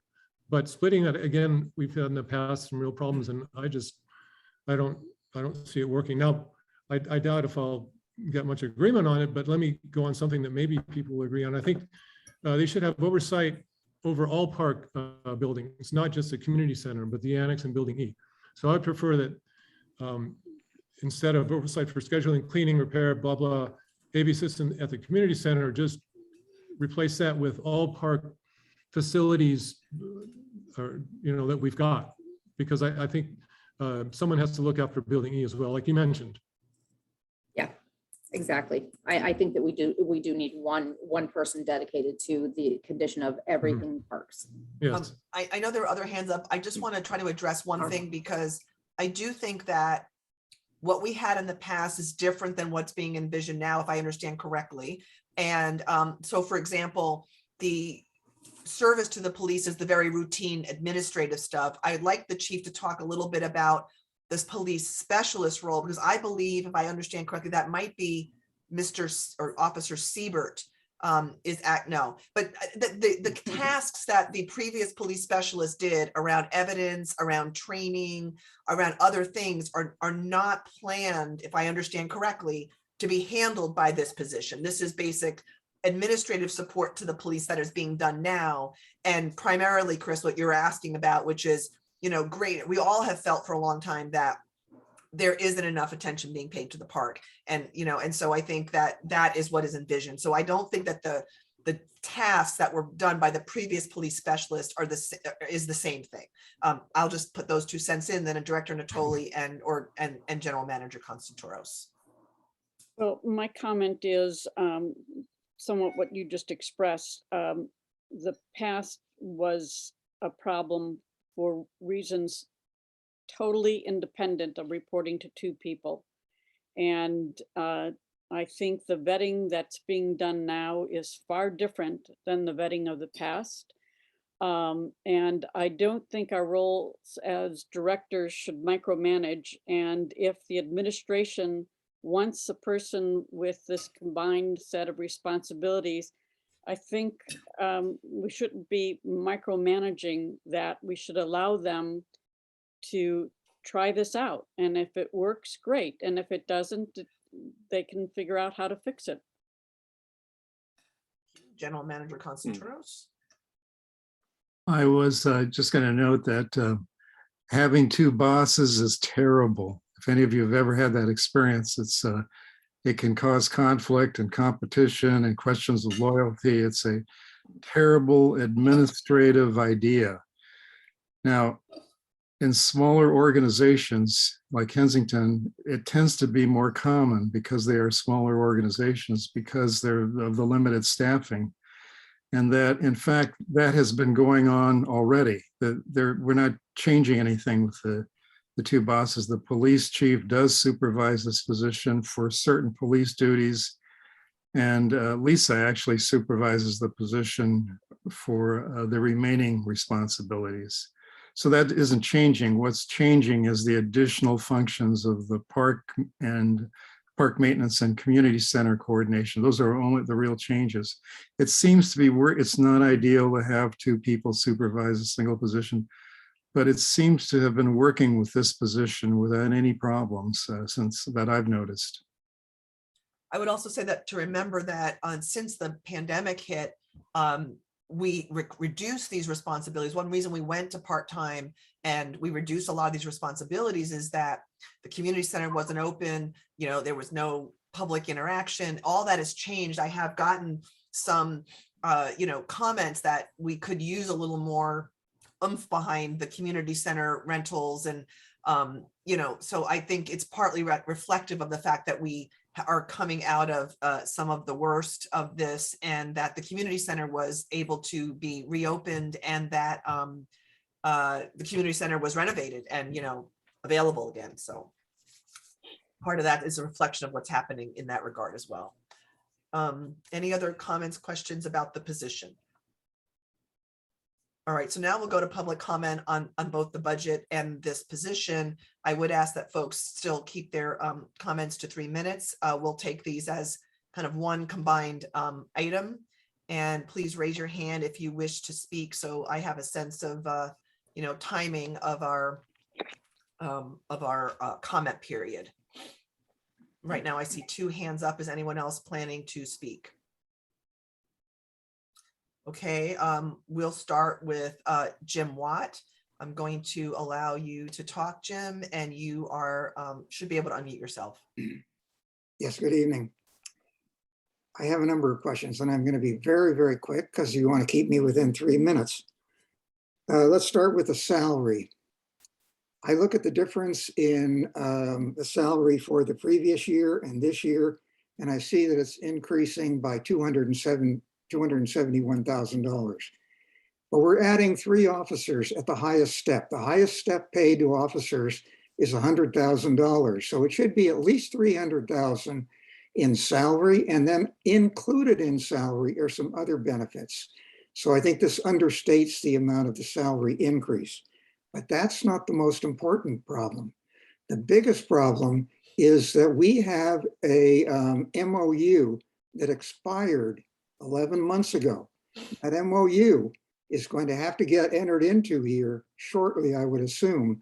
And that MOU is going to include 11 back months, and it's going to include 12 months that we're moving into in this budget that you're looking at. And that MOU is not built into this price, into this salary increase, and needs to be brought into it. And as you increase all these salary increases, that also increases your benefits for your pension benefits. So you also need to make adjustments in the pension benefits. Now I want to move down to item number 564, which is your IT communications. It was my understanding from about 3 or 4 months ago that you were going to talk about moving from Albany out to the county to get a lower cost, saving about $25,000. But I see here that it's going from 150 up to 193. So what happened to the plan to go out to the other county? Now I'll move on to what I would consider to be one of the more important items, if that wasn't important enough. And that is that item 951, which is the reserves. I believe that Mr. Constanturos, who I know probably wasn't here at the time, has forgotten the fact that when I was on the finance committee, after several years of working on this, we finally agreed that we would, and I'm looking at the policy number 5040, which is the reserve and fund balance policy, that we would set aside 25% of our annual income as a reserve. And what we're talking about here is a 5%. The reason why, there was a very important reason why we were going to set, and by the way, 25% is over $1 million being set aside for reserves. So it's a very big difference between what we're talking about here and what we were talking about and have agreed to in a policy. This reserve is a very important item because, in point of fact, while you're saying down here that you have in your fund balance reserve $2,100,000, you really don't have $2,100,000, not just because of this policy issue that I'm talking about, but because these numbers are predicated upon the amount that you have as of right now. But that amount dwindles as you approach December, because the largest amount of taxes that you receive is your ad valorem tax at the end of the year. So you whittle down to not nearly the $2 million that you're claiming you might have here. So I'm saying you have not set aside the proper amount that you agreed to of 25%. You need to do that. And the other thing that we talked about, and we also talked a great deal about this, was the Bayview Refuse account. The Bayview Refuse account now probably totals of reserves that have gone into that account, probably about $400,000. This money is specifically obligated for Bayview purposes. That $400,000 should not be thrown into the general fund. So if you take out $1 million that should have been set aside for your reserve to meet your obligations, just to meet your general payroll up until the end of the year, and you take out $400,000, you do not have $2 million sitting around in your reserve account. And this is very, very important when you start talking about how it is you're going to find a replacement facility. So that's all I have to say. Thank you.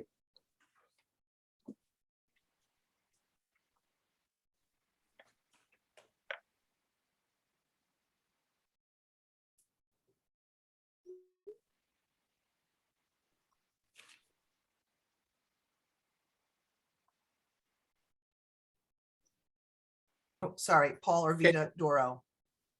Thank you, Sylvia. I have a simple question. On the revenue side, 414, the post reimbursement, is that historical actuals, or what is it based on? Because it goes from 1920, 10,000 to 2020, 2021, 65 to 125 this year. Okay. Thank you. Thank you. All right, we're going to close public comment unless they want to ask a question. Perhaps there'll be some more after this. We'll see. Right. I would like to address a few things and ask that that Lisa and the general manager and the police chief as necessary. But I want to say that if I understand correctly, I think first of all, I would ask that the general manager respond to anything related to the MOU, because some of that may still be closed session items. I'm not sure, but we'll leave that for the general manager. 564, again, I want the chief to talk about the county switch, but as we said, 43,000 of that money, I believe it was 43, I'm not sure of quite the number, is related to a server which we approved but has not yet been purchased. So a significant amount of that difference in 564 relates to a new server. And Chief, could you talk about the switch from Albany to the county on dispatch?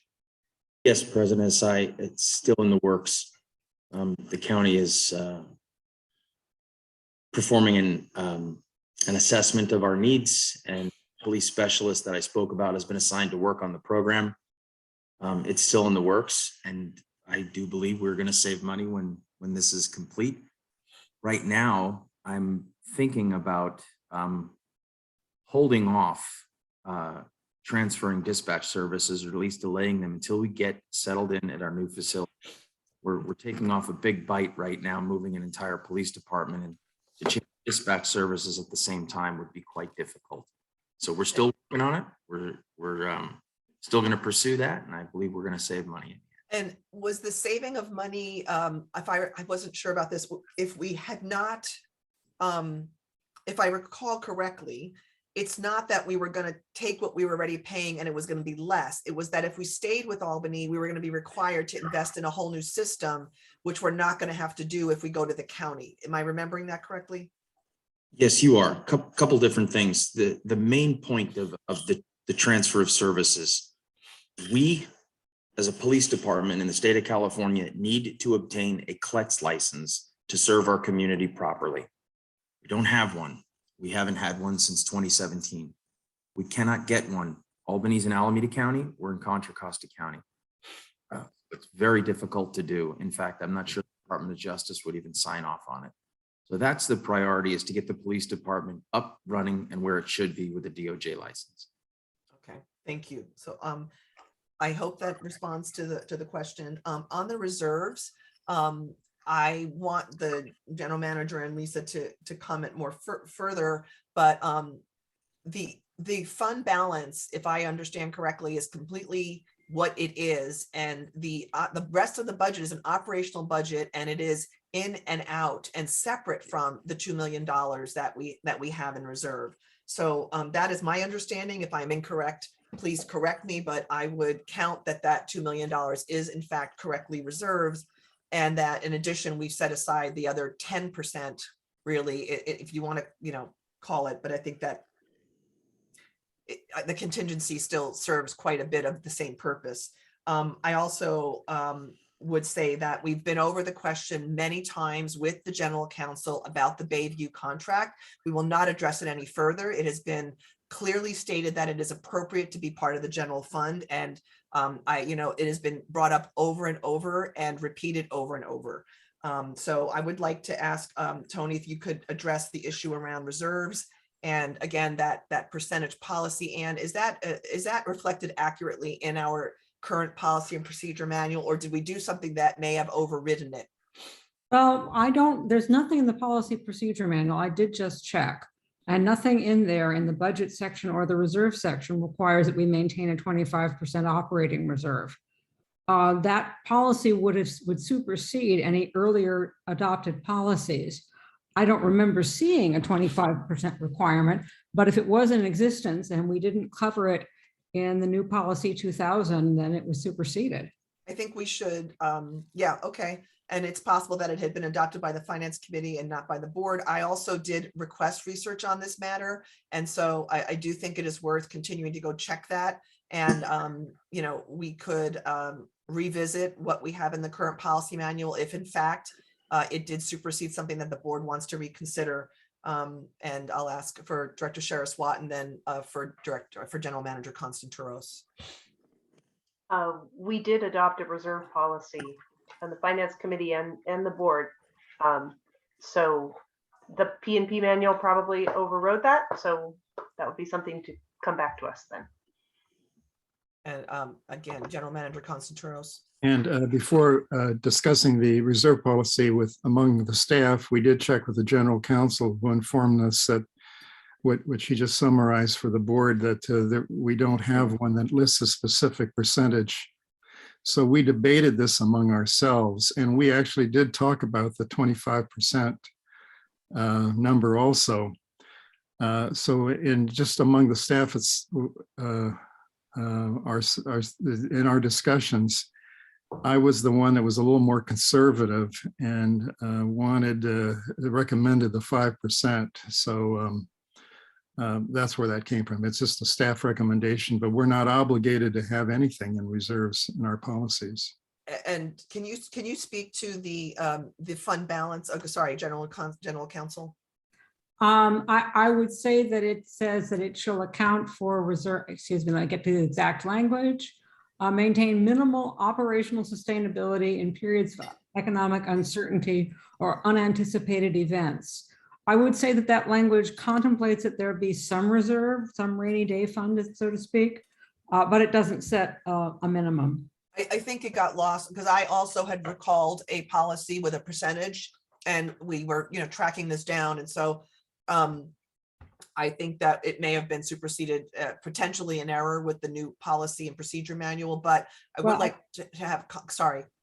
I'm sorry. I don't believe that it was in the old policy and procedure manual, which just highlights the difficulty when you have policies in the procedure manual and other policies outside the procedural manual that may or may not be consistent. It's important to know where your policies are, and it gets very difficult. So if you decide to reinstate that, I would definitely urge you to make a change to the policy in the manual. Yes, rather than separate that was policy. an extremely cumbersome and messy process because the P&P manual was very difficult to work with. So if that happened, it's completely unfortunately understandable. But I would like someone to comment on the $2 million in the fund balance, because to me that is in a way a reserve. That is a reserve, but that's more of a set aside. That's not budgeted. It's there to accumulate and it could be used for any project the board approves of in the future.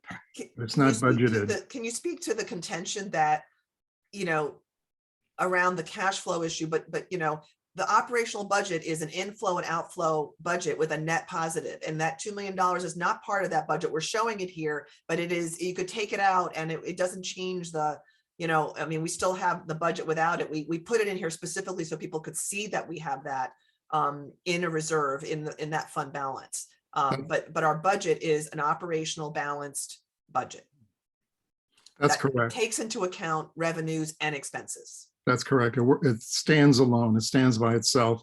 I wanted to note, even though there isn't a percentage that's required in the reserves, we're still recommending one at 5%.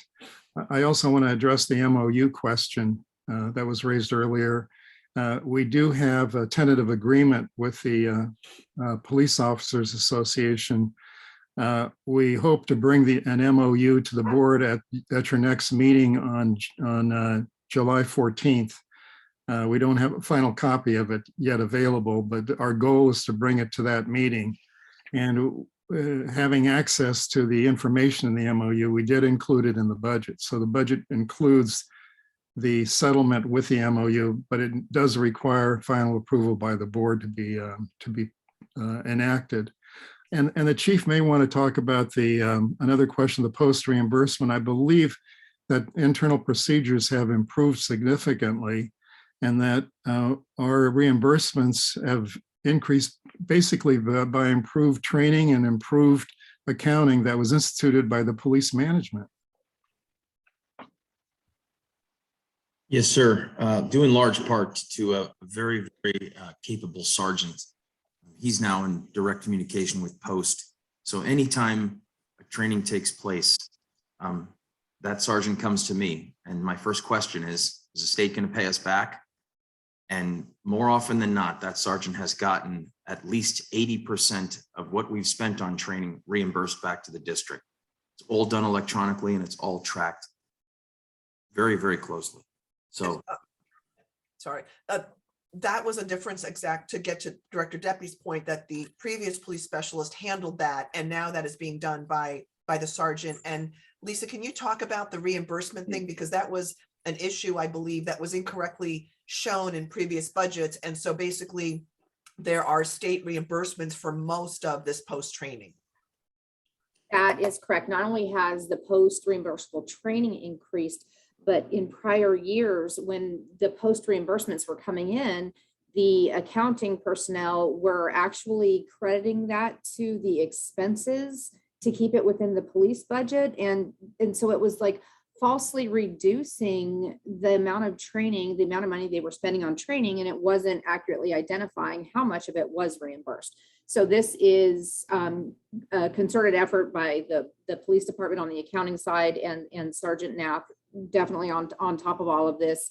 And then just keeping it separated, and Director Deppy, you'll appreciate this. We've separated it for clarity so that you can see how much is being spent in training and how much is being reimbursed on the revenue side. So truly separating out the revenue and expense. on that. And another issue related to the, just because it came up, the police specialist evidence room also had been handled by the previous police specialist. It's no longer, is now being handled by a police officer, correct?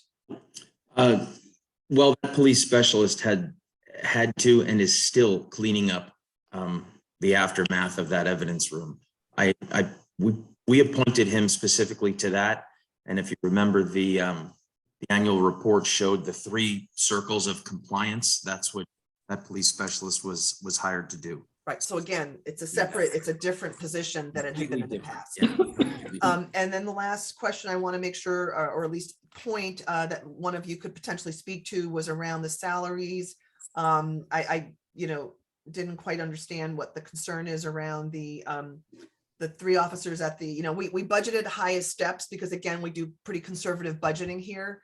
And I'm not sure about how there are other benefits included in the salary. Lisa, I know you work very hard to split that out. So if any combination of you can speak to that, that concern that that Mr. Watt raised. Well, I can start with saying that one of the concerns that was raised just appears to be some confusion between what our projected end of the year, which is not an actual, and what our projected next year, which is also not an actual. And I do see where he said if we're budgeting for 3 more officers, we would add 100,000 per each. We would have 300,000 more in here than prior year. But again, the current year is not accurate. We have had staffing fluctuations just within this current year. We had officers that came on in November. So there were like the staffing amount was much lower at the beginning of the year. So when you average all this out, it really is not you're not going to see a dollar for dollar 3 officers at 100,000. And that's the bottom line, because again, when you add in all of their benefits and their incentive pays and things like that, it's a little bit off. And believe me, I have like a 20-page spreadsheet dropping all of this information in, and that's never going to be completely accurate. And again, that was with some assumptions for salary projections. And I don't think that it's understated at all. As a matter of fact, I think it is, it's stated correctly for the staffing that Chief Gankas's department would like to achieve. Okay. Any other comments on that before we move on to? President Hassai, thought I heard one more comment about it being there was an 11-month retroactive on the new MOU. I'm unaware of anything remotely close to that. This MOU being retroactive 11 months, the new MOU for the KPOA. I don't believe that's accurate at all. Maybe the general manager could comment on that, but I'm about 100% sure that's inaccurate. It's news to me. I've never heard of that. Well, we'll be bringing that forward hopefully in July. Okay, so we have the option to adopt the budget today. I would like to encourage us to do so. I think we've been over it with a fine-tooth comb. I think we are going to be seeing a review in October, a revision in January. We have many things ahead of us, and I think that the staff have answered a lot of our questions and concerns as best as they could today, and can continue to provide information on specific items if anybody feels like they need that. I personally am ready to move forward and would like to see if there's a general consensus to do so. Madam President, Yes. I just wanted to know that to adopt the budget, what they would be doing is adopting resolution 2022-16, which has 3 segments to it. The first segment is you're adopting, it's just the budget adoption, which is as presented. Secondly, the reclassification of the administrative assistant to the full-time administrative services assistant. And finally, it's just a statement that the funds that you're adopting are the ones shown in this budget. Now, there was a further direction from the board, and that could be handled by direction, and that was the quarterly reporting, and we went through the dates on that previously. That can be just staff direction. It doesn't have to be formally voted on, but if you do adopt the budget, you would be adopting this resolution.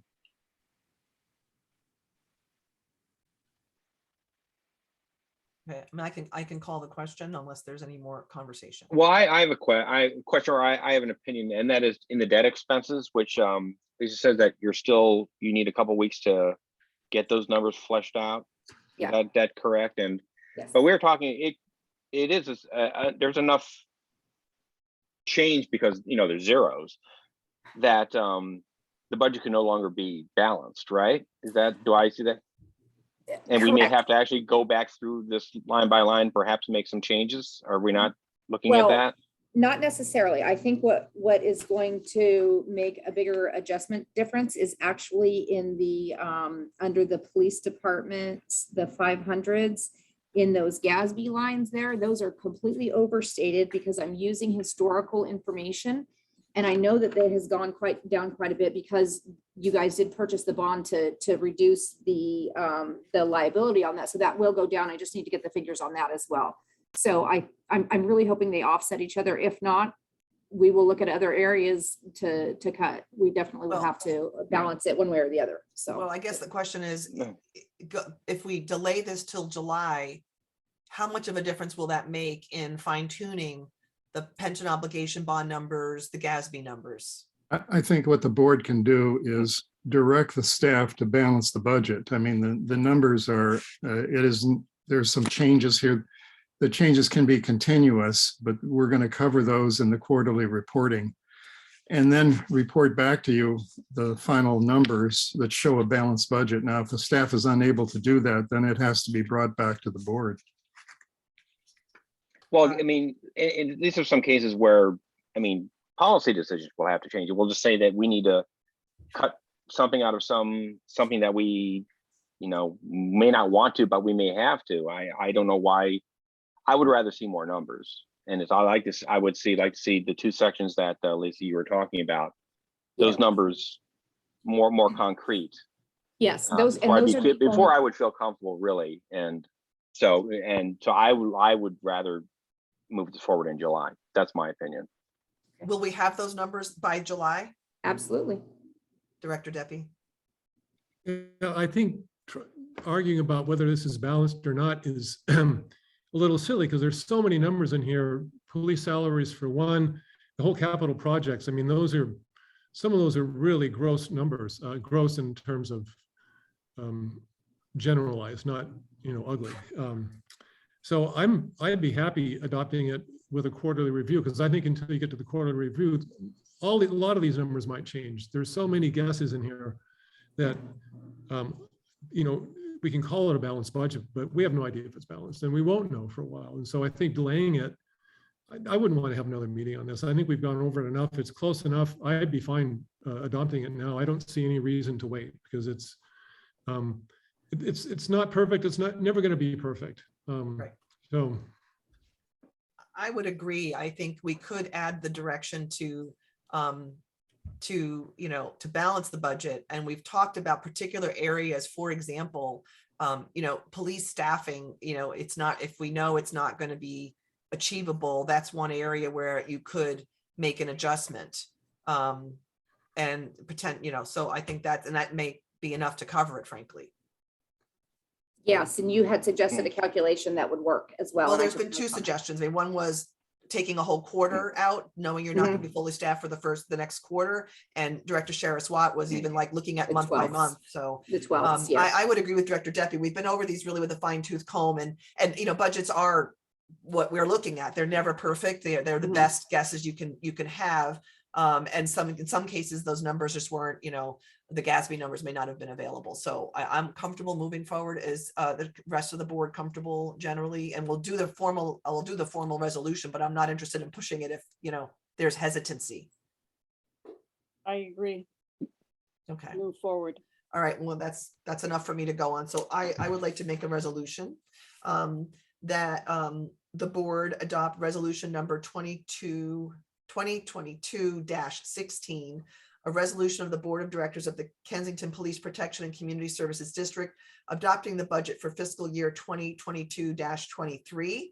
And in particular, this involves number one, the board adopts the budget as presented and amended at this meeting.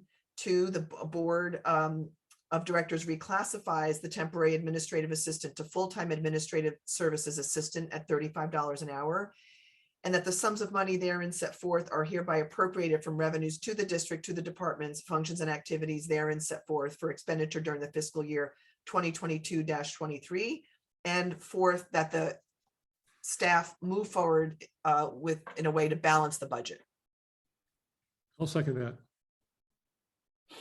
We'll have the clerk take the roll. Director Debbie, Yes. Vice President Logan, Yes, but I look forward to the October review. okay, Director So make sure that Natoli, we're in line. Director Natoli, Yes. Director Shearer-Swat, Yes. and President Hassai. Yes. Motion carries 5-0. And thanks to the staff for the hard work and the continued work to, the budget, it becomes it's not a living document, but it becomes how we live, I suppose. The next item on our agenda is related to the temporary housing of our police department. This will be brought forth by our general manager. Yes, President Hassai, this item was added on only yesterday to the agenda. And it was added on because we finally did get a quote for the internal modifications from Mobile Modular for the modular building at El Cerrito. That would be Building B at 10940 San Pablo Avenue. The amount that they proposed here, they proposed, as you can see in the attachment, material at $10,282.06 and modifications as requested by customer at $56,250 for a total of $66,532.06. Now we're moving on a very fast time frame to complete this temporary move. And so I brought this to the board's attention tonight instead of waiting for it. The proposal is very, it doesn't give us much detail in terms of when they're going to start and when they would complete this modification. I've talked to the city of El Cerrito, and they've suggested that staff they had contacts within Mobile Modular that we aren't aware of, and they've given me some names and numbers. So my intent would be, if the board approves this, to try to get some firm dates from them by using these suggested contacts. I don't know if we'll succeed or not, because they've provided information in the past to us that we just fall into a queue, into a line. They have other work to do, and when they get to us, they'll complete it. And that really doesn't give us any firm any firm dates at all of when this work will be started or completed. The other part of it is that this also is dependent on the final approval of the agreement with the city of El Cerrito. And our intent would be to bring that agreement. It's been initially reviewed by the general counsel, and I think the city attorney also of El Cerrito, is to complete the review and to bring it back to the board at the next meeting on July 14th. El Cerrito would then bring it to their meeting on July 19th for consideration of approval. And that would complete the process for the approvals between the two agencies for the rental of this mobile unit. So the one unknown piece of this is when the work would be done. To complete this, to get this rolling, get this going, the board has already approved $15,000 for modifications. And we would need to allocate $51,532.06 additionally for this total bid of $66,532.06. Now, we did include funds in the budget under account 983 for this. So that's where the funds would come from, the additional funds would come from. So that completes my report. If you have any questions, please let me know. And I know the chief may have some additional comments or observations if I missed anything. Nothing else? All right, again, I did not see whose hand went up first, so I'll give Director Sherris-Watt the chance this time, okay?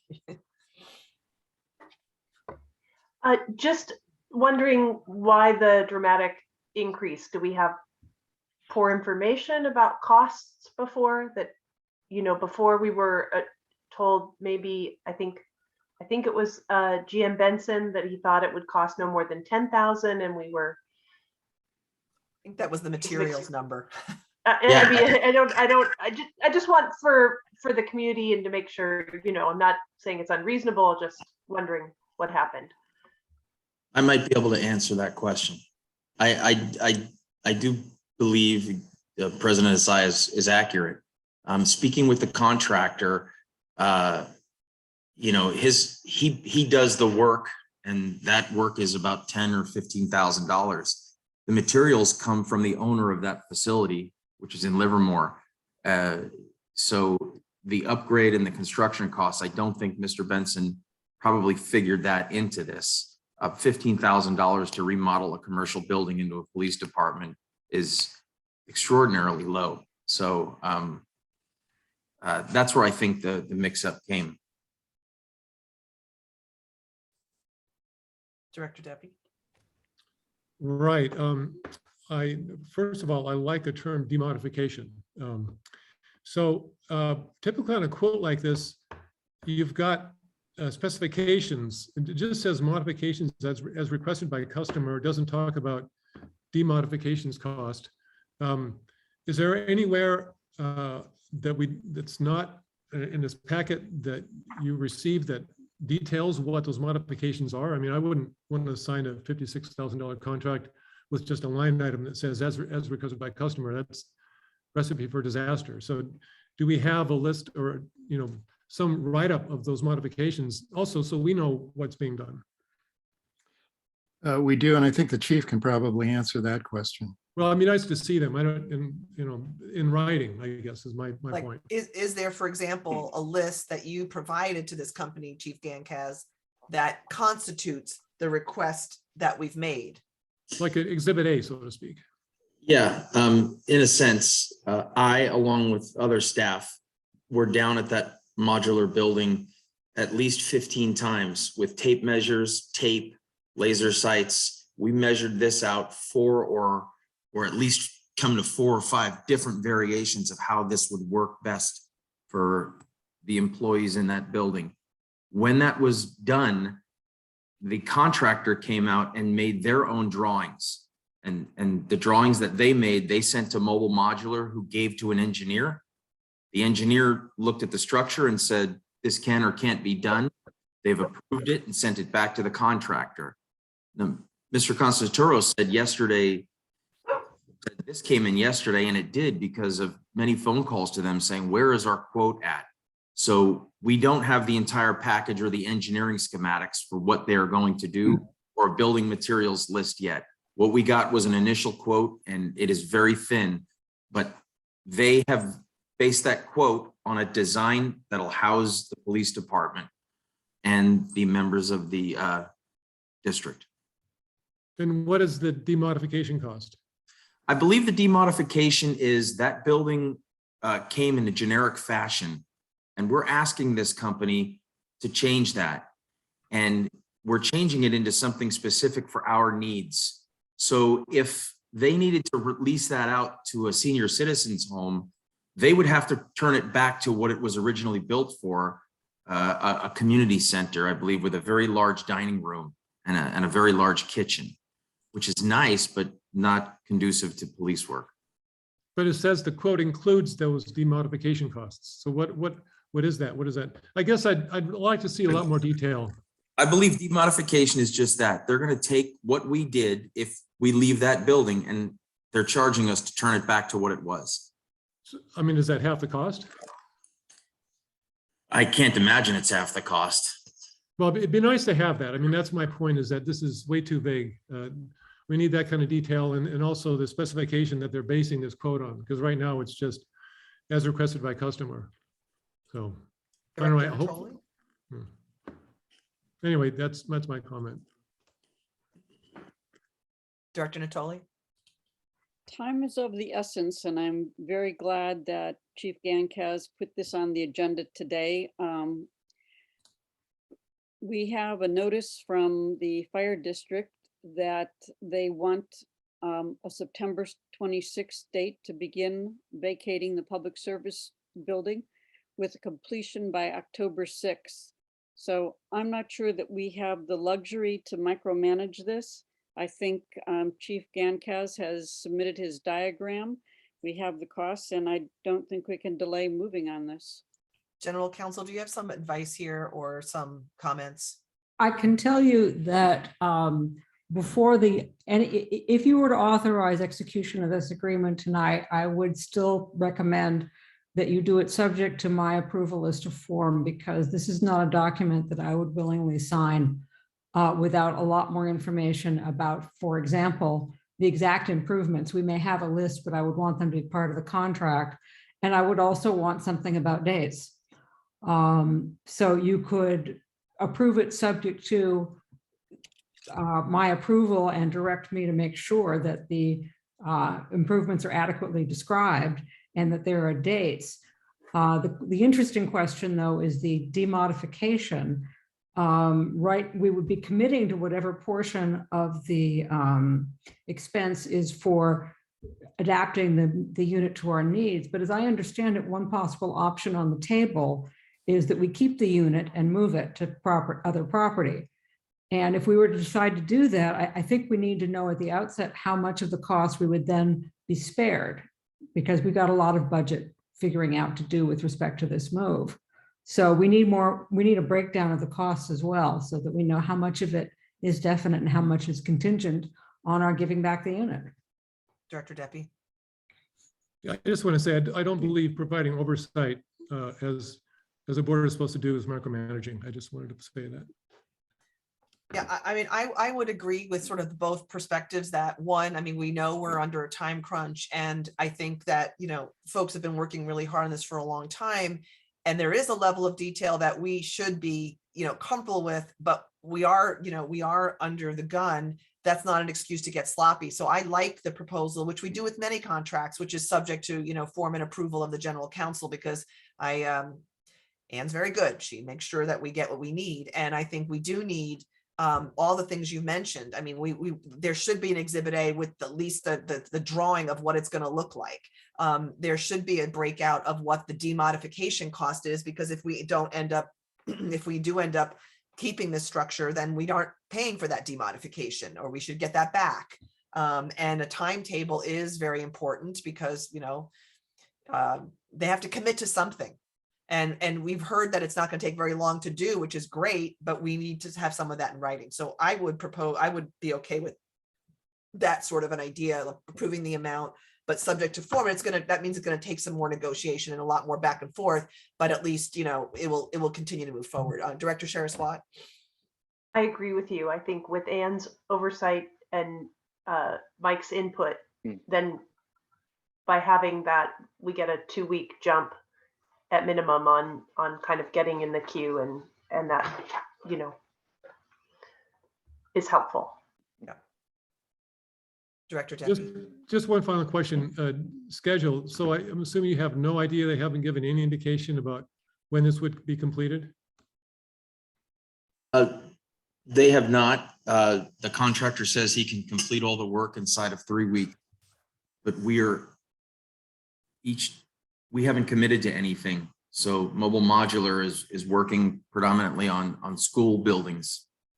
Right around summertime, a lot of modular owners, school districts want their buildings revamped and moved and readjusted. So we're sort of getting in line for priority. Mhm. I would say the other- Mike, is mobile modular pretty much just supplying materials? Is that what we're talking here? Is so they in a sense, Yeah. they don't have to, they just have to deliver materials, right? Yeah, well, along with everything else in the country, getting anything from gasoline to food, building materials is difficult. Okay. That adds to the burden. They're just outside here in Livermore. It's not like something in North Carolina. They're based in Livermore.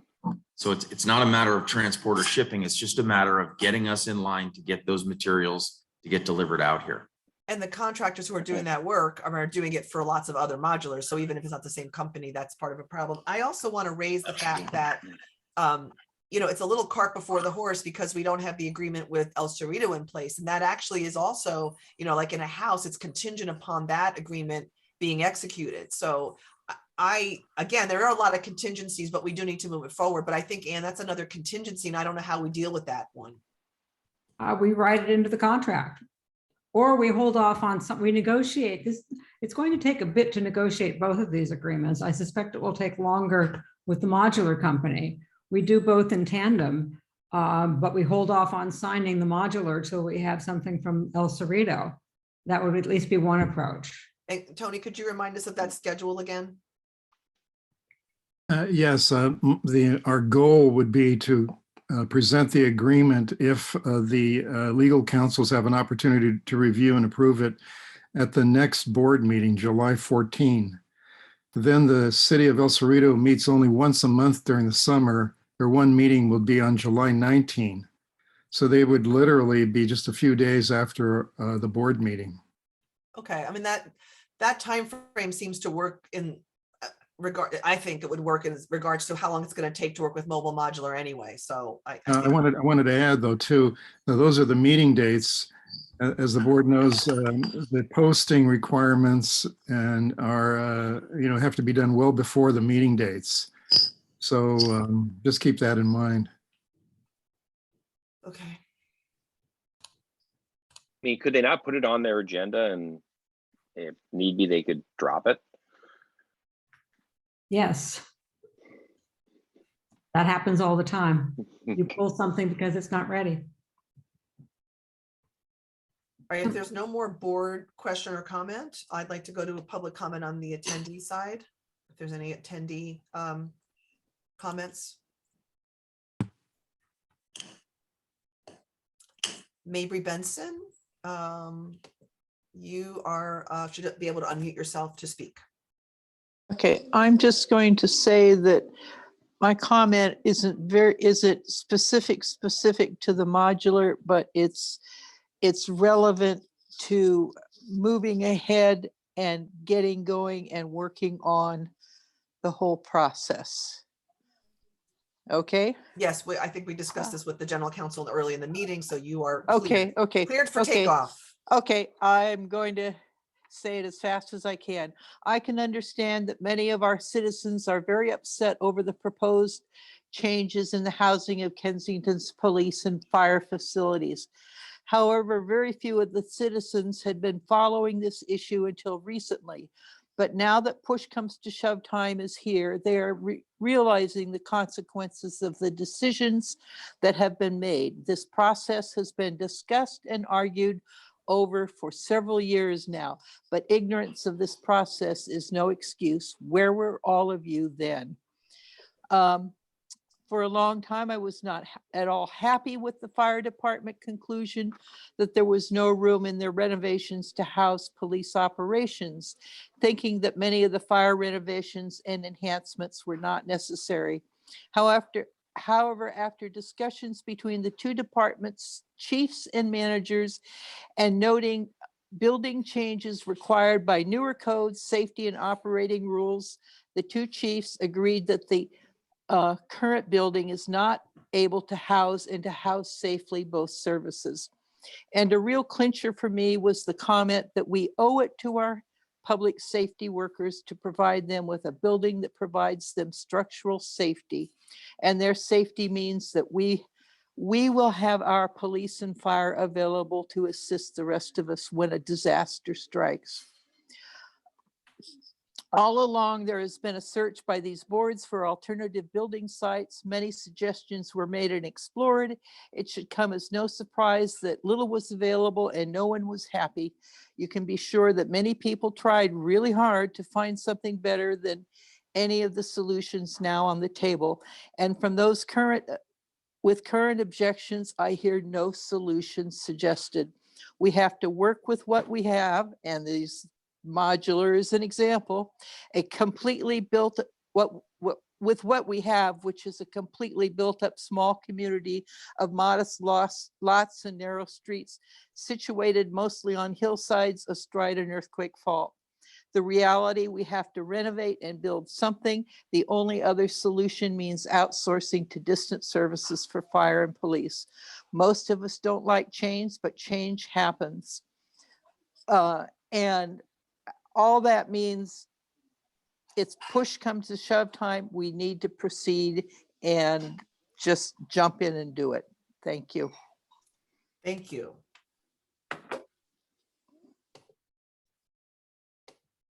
If there is any other public comment, this is the last opportunity. Okay. Vanessa, you should be able to unmute yourself and speak. Please try to limit yourself to 3 minutes. I just didn't feel like using my real name, but this is Mark.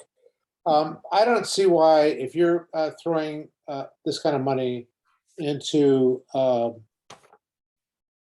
private sector, why don't you go back to the 303 Arlington in Kensington for a short-term, solution? This whole, El Cerrito owns the land, but you're just throwing money away into the private sector. If you're going to throw it to the private sector, why don't you do it to the Kensington private sector?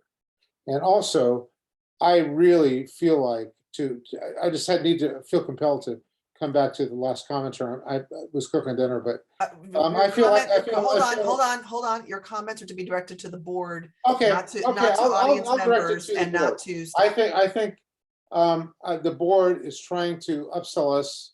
I feel like basically it's this thing with the Derwiner Schnitzel option is trying to upsell the Kensington people on a funeral casket or something. It's like a funeral director doing an upsell or something. There's no need for this. There are so many other options that you have not explored. I could go on and on and on. Eminent domain, the building next to the public safety building, actually, engaging the fire board in a meaningful, positive way, with even a small amount of space in the public safety building, should you decide that contracting out, which I'm against. We are talking about a temporary structure right now. Okay, a temporary structure? That's Why not what we're do it in talking about. Kensington? So that's this item. That's what we're talking about. The Okay, temporary move. then my vote, if you're going to devote our tax money to a private structure for a rental, why not do it in Kensington as opposed to across the street from the Derwiner Schnitzel, north of Mosier on San Pablo? Why not just do it right in the middle of town when you have that option? Thank you. Thank you. Okay, any further public comment?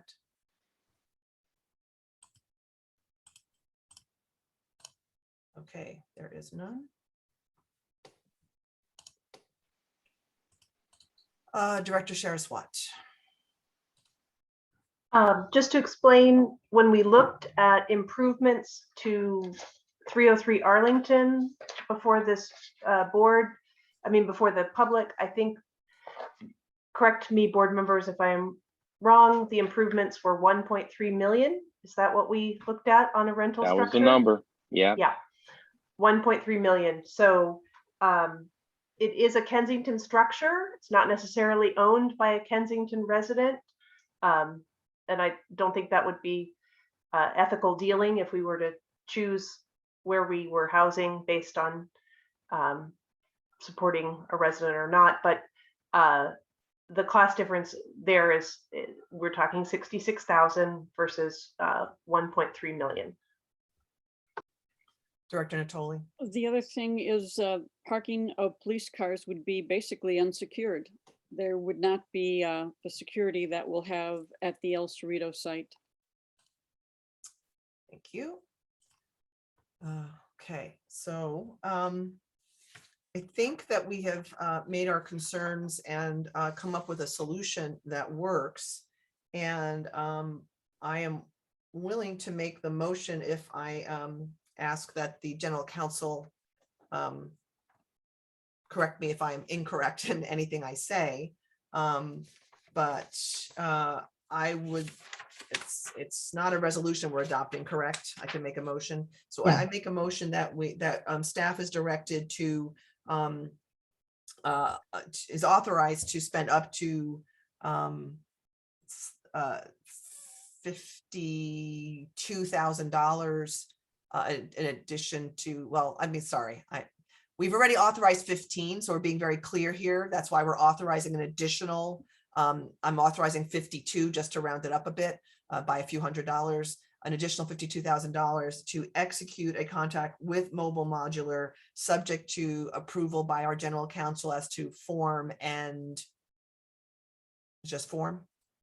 You may wish to add for clarity and details as to timing, breakdown of costs, and there was one other item.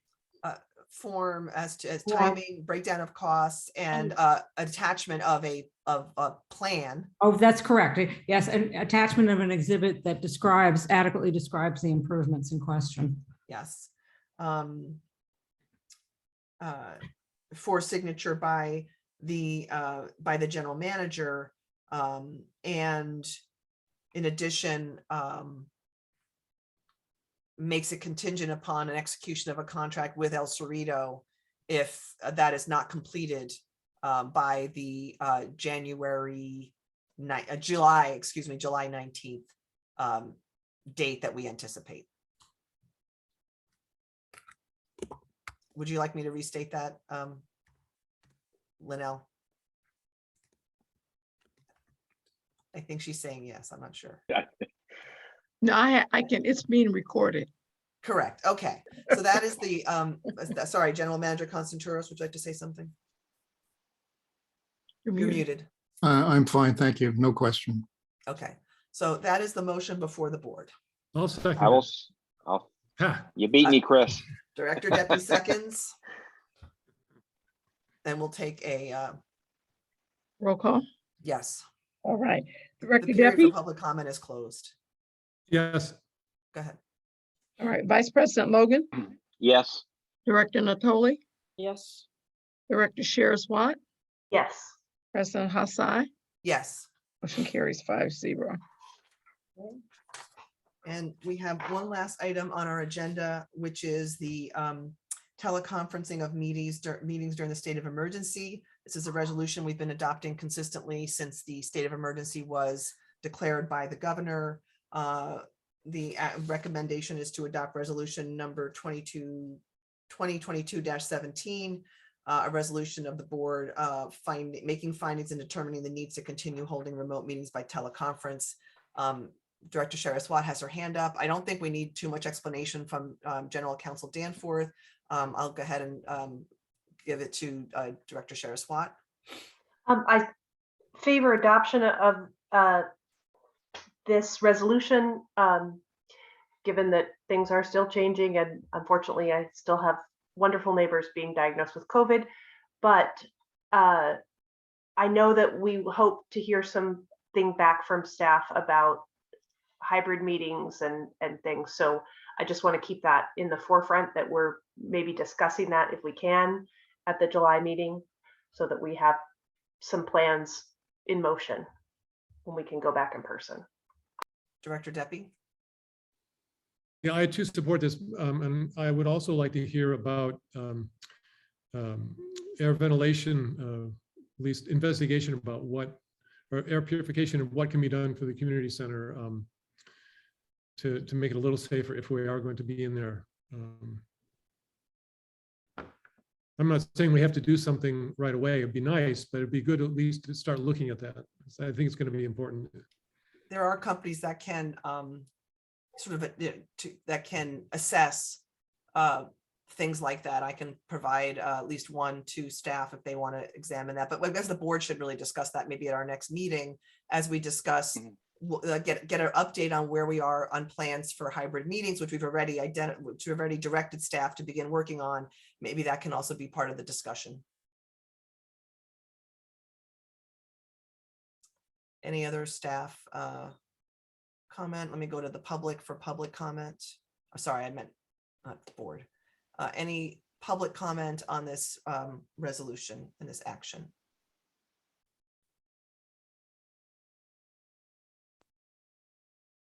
Okay, there is none. Does anybody like to make this, make the motion? I'll do it. See if I do it correctly. I move that we adopt resolution number 2022-17, a resolution of the Board of Directors of the Kensington Police Protection and Community Services District, making findings and determining a need to continue holding remote meetings by teleconference.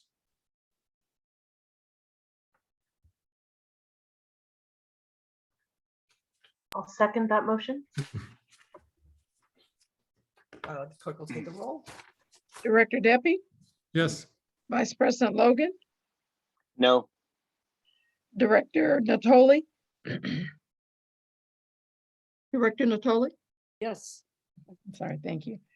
Director Sherris Watt Yes. and President Hassai. Yes. And motion carries 5-0. I said no. Linnell? Yes. Oh, you're right. I'm Oh, sorry. Excuse me. That's okay. I checked it. 4-1. Motion carries 4-1. Thank you. Thank you. So Thank thank you. you all. And our next regular meeting will be on July 14th, I believe is our next date. So we'll see you there. Good night, everyone. Good night. Good night. Thank you. Thank you.